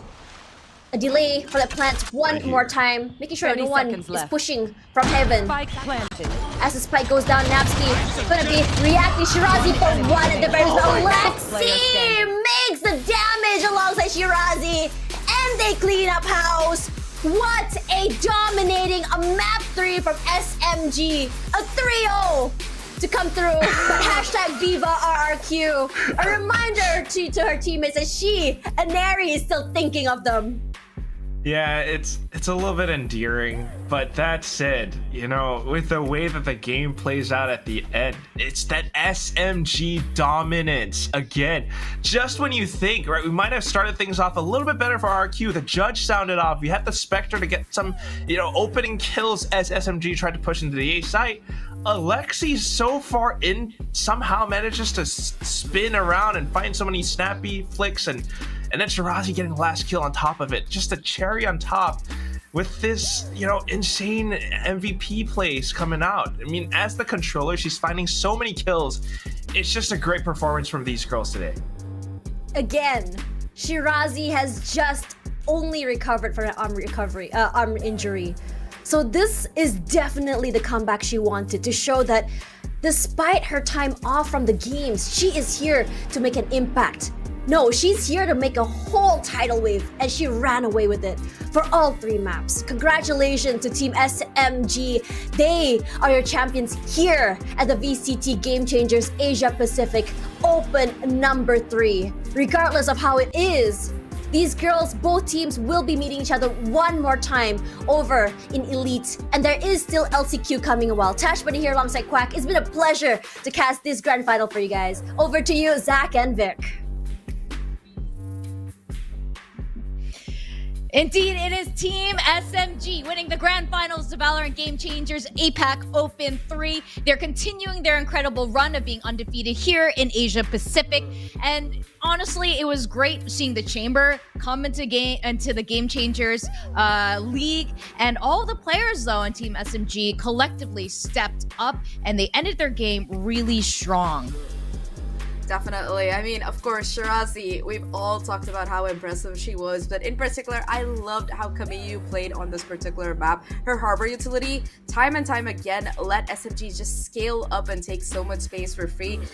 It was just really, really good coordination coming out of the entire squad there that was really responsible for that extremely dominating 13-3 scoreline that we saw by the end. It wasn't just Shirazi getting 3 or 4 kills every round. It was honestly a combination of factors from everyone. Usually, we're used to highlighting the duelists for this particular team, but today it's Shirazi again on that MVP. Yeah, that's right. I mean, look, I don't know what happened. The last map was so close. This one is RRQ's pick. With this team comp, especially on the attacker side, we expected a much stronger performance. Is this the mental block that we had seen previously come back into play? Maybe the pressure was just too high, because if you didn't win this map, that's it. It was game over. And it's almost like, what do you call it? If you manifest in the wrong ways, it'll come true. Yeah, pretty much. I think that getting so close to being able to take Haven away and losing it like that at the end, it was probably a really bad blow for RRQ heading into this particular map, and they weren't able to properly reset. But also, they just, I think we talked about this off the panel while we were watching the game, right? When you talk about the team comp that RRQ picks up, it's a very, you mentioned it yourself, Victoria. It's a comp that PaperX, they've run in that grand final in Pacific, and they made it work because of how proactive and aggressive they were. With RRQ being so much more hesitant, SMG just found so many different areas of the map to take over for free, and RRQ, they were just left with almost nowhere to go. And this story, right, it tells a full story here. The first kills, of course, SMG getting double of what RRQ had. SMG were just able to, even on the defensive side, push and push out and get kill after kill after kill. And our MVP has to be Shirazi. I mean, you've mentioned it the last few games. She just managed to get more and more kills with every single game and ending this bind so epically, for lack of a better word here, with her ACS of being over 400. On a Viper, like, okay, Yeah. that's just Shirazi. It's not a common thing. Don't go looking for it everywhere. Also, I know it's because of how few times she died, but that 6.8 KDA, it's just really, really scary. I mean, we've talked about Shirazi before. Last year, she was that chamber player for another team. So, of course, her aim has always been extremely accurate, very, very pinpoint coming out of her. So now she's able to translate that skill into a more nuanced role. So she's not just able to pop off because she's really good personally, but she has that experience of being that frontline player. So, of course, you can say that about SMG's entire team for the most part, right? They have this mix of ideally experience on multiple players as well as just experience playing a variety of different roles. So they are arguably the best that APAC has to offer, and they've been showing it the past 3 opens so far. Yeah, I mean, that's just the kind of stats you want to continue adding to your Valorant resume. But you're right, SMG, completely dominant. They definitely earned their place as the grand finals winner. And you know what? Going into Elite looking like this, that's scary. It's almost, it's a great row for them leading into perhaps Brazil after this. I'm really excited to see that. RRQ, though, they came in so close, and it's just too bad it had to end here like this for them. But that said, all 8 teams have already qualified for Elite. At this point, the winner, what you're walking away with, is the lion's share of the $10,000 USD prize pool. And of course, you know, pride and glory. And I think this is good. You know, if SMG had lost here today, I don't think that would have been great for them moving into Elite. I think that for SMG, they just have to be very careful not to have a reoccurrence of what happened with Alter Ego, because yes, of course, winning 3 opens in a row is great, but you gotta win the tournament that counts the most, and that's Game Changers Elite.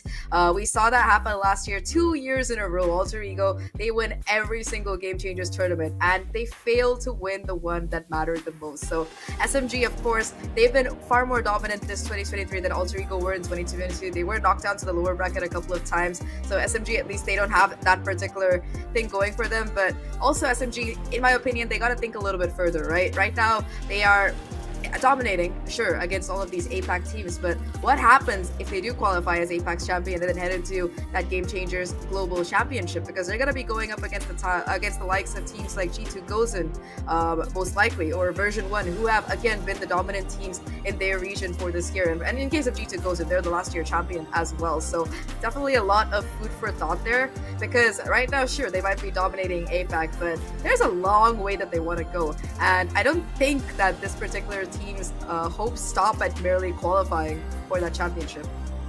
Yeah, I think that's a fantastic point you make. You know, when you go into the international stage, it's just a completely different ball game when you're leaving the comfort zone of your pool, where all the players know each other really well. The teams know each other really well. Heck, I mean, today we saw a face-off of 2 teams who historically, you know each other, with Aneri having left RRQ to SMG, or it was swapped over to SMG. When I say left, it's almost like this. It's so dramatic. But yeah, that said, we do want to, of course, talk to our winners today and ask them exactly these questions, you know, their thoughts on today's grand finals, because RRQ really did push them further than many other teams have this Open 3. So with that, we have Neri on the line and ready to have a chat with us.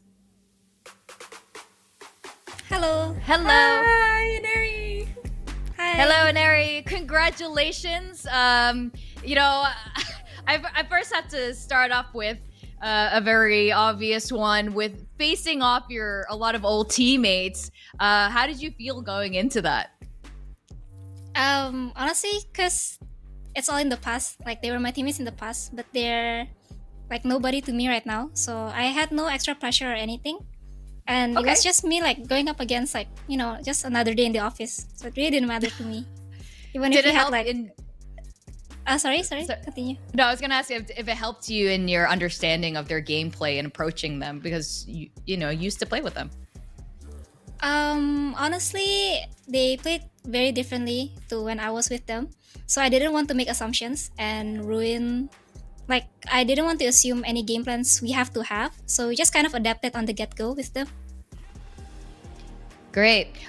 Sorry, Zach, do you have any questions? I have a whole bunch, but I know Zach probably has some too. I'll ask one and then I'll let you have Okay. at it, Victoria. So, Neri, first of all, congratulations on the win. Thank you. Three-time Open champion so far, extremely well deserved by you and the team. So, you know, we talked a little bit about that comp coming out on Haven, and that was the match that I think RRQ really pushed you the most, especially, you know, starting out that second half when that score was 10-10. What was the thought process that was going through your team's mind, and how did you bounce back into it? Honestly, it was quite a shocking pick because we don't see that kind of pick a lot, especially in APAC. And it was quite shocking, but after we played a few rounds, we kind of felt like how they played, what's their tendencies. And then when our coach called a timeout, he was just explaining on like what they're gonna do, or like just basically we just kind of got used to how they played, like their tendencies and everything. And then yeah, we just adapted it, even though it was quite late and then the score was quite close. At the end of the day, we adapted to that comp quite quickly. You did. You denied that overtime, and of course, Shirazi has been incredible on both of these last two maps for today. But I can see Victoria bouncing to ask a couple more questions, so have at it. We were discussing this earlier. You know, going into the international stage, you guys have had such a dominant run. Our expectation is that it might be you guys going to Game Changers champions in Brazil, but facing up against international teams. How are you going to prepare for this? I think we're gonna prepare for it when we actually qualify. So I think that's it's a homework for later on. But so far, like me, myself, and I think all my teammates, we really keep up on like the NA Game Changers, Europe Game Changers. So we kind of have seen them play a lot. And then I guess from our knowledge, when we do qualify to Brazil, we can work on that. And then we just kind of prep for them later on when we actually qualify to Brazil. Okay. Let's see how it goes. I mean, again, you guys have been so dominant. It's almost an expectation, but congratulations today for the grand finals of Game Changers, Neri. It's so glad. We're really happy to see you back here in the winner's pool. Thank you. This is a heart stick. Yep, it's a heart stick. Thank you. We love Thank it, you, Neri. guys. We love it, Neri. Yes. Thank you. Bye-bye. I love it, Neri. She's so adorable IRL, but on the server she's like this demon, so it's like a coin flips every time.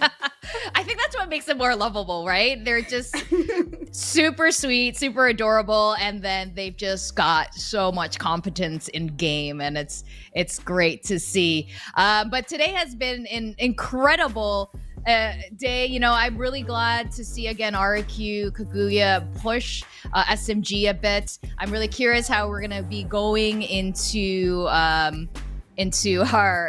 Game Changers Elite. We have our brackets here. You see a little bit of the history of how the last week played out, and with SMG continuing that role. Yeah, not a single map dropped this time around. Like I said, they took those 3 maps that they lost, one in that upper final and 2 in that grand final, last open a bit personally. So they are back to their 100% winning ways instead of having that 90% winning way kind of thing going on. But of course, like you mentioned, SMG backs their domination point of view, and heading into Elite, right? We do have our first six teams qualified for it. We've seen a lot of those matchups play out over this last week, but we still have 2 more slots that are coming in, and that's where the LCQ kicks in, because anybody who still wants to make it to Elite, who still wants to go up against SMG and the rest of the teams that have qualified, there's still a chance for you. That's right, there is last chance qualifiers. That is always going to be a good one to find out who are the final 2 that are going to join the rest of the top teams. With that ends the Open 3 of Valorant Game Changers. It has been an absolute pleasure being on the panel with you for the very first time, Zach, and today's Game Changers. Today's Game Changers. That's all of these girls, and of course, just a little bit of us too. But thank you so much, Victoria. It was I've been a huge fan of you this entire year, so being on panel with you has just been like amazing. I'm just a bit of a fangirl. I have to let it out at the end. I'm sorry. Oh, thank you. Well, I'm a fan of you and all the Game Changers crew. I mean, always a big fan. So everyone, thank you for watching. Keep supporting Valorant Game Changers, and we'll see you guys very soon for LCQ and Game Changers Elite. Have a great rest of the weekend, everyone.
Spike down.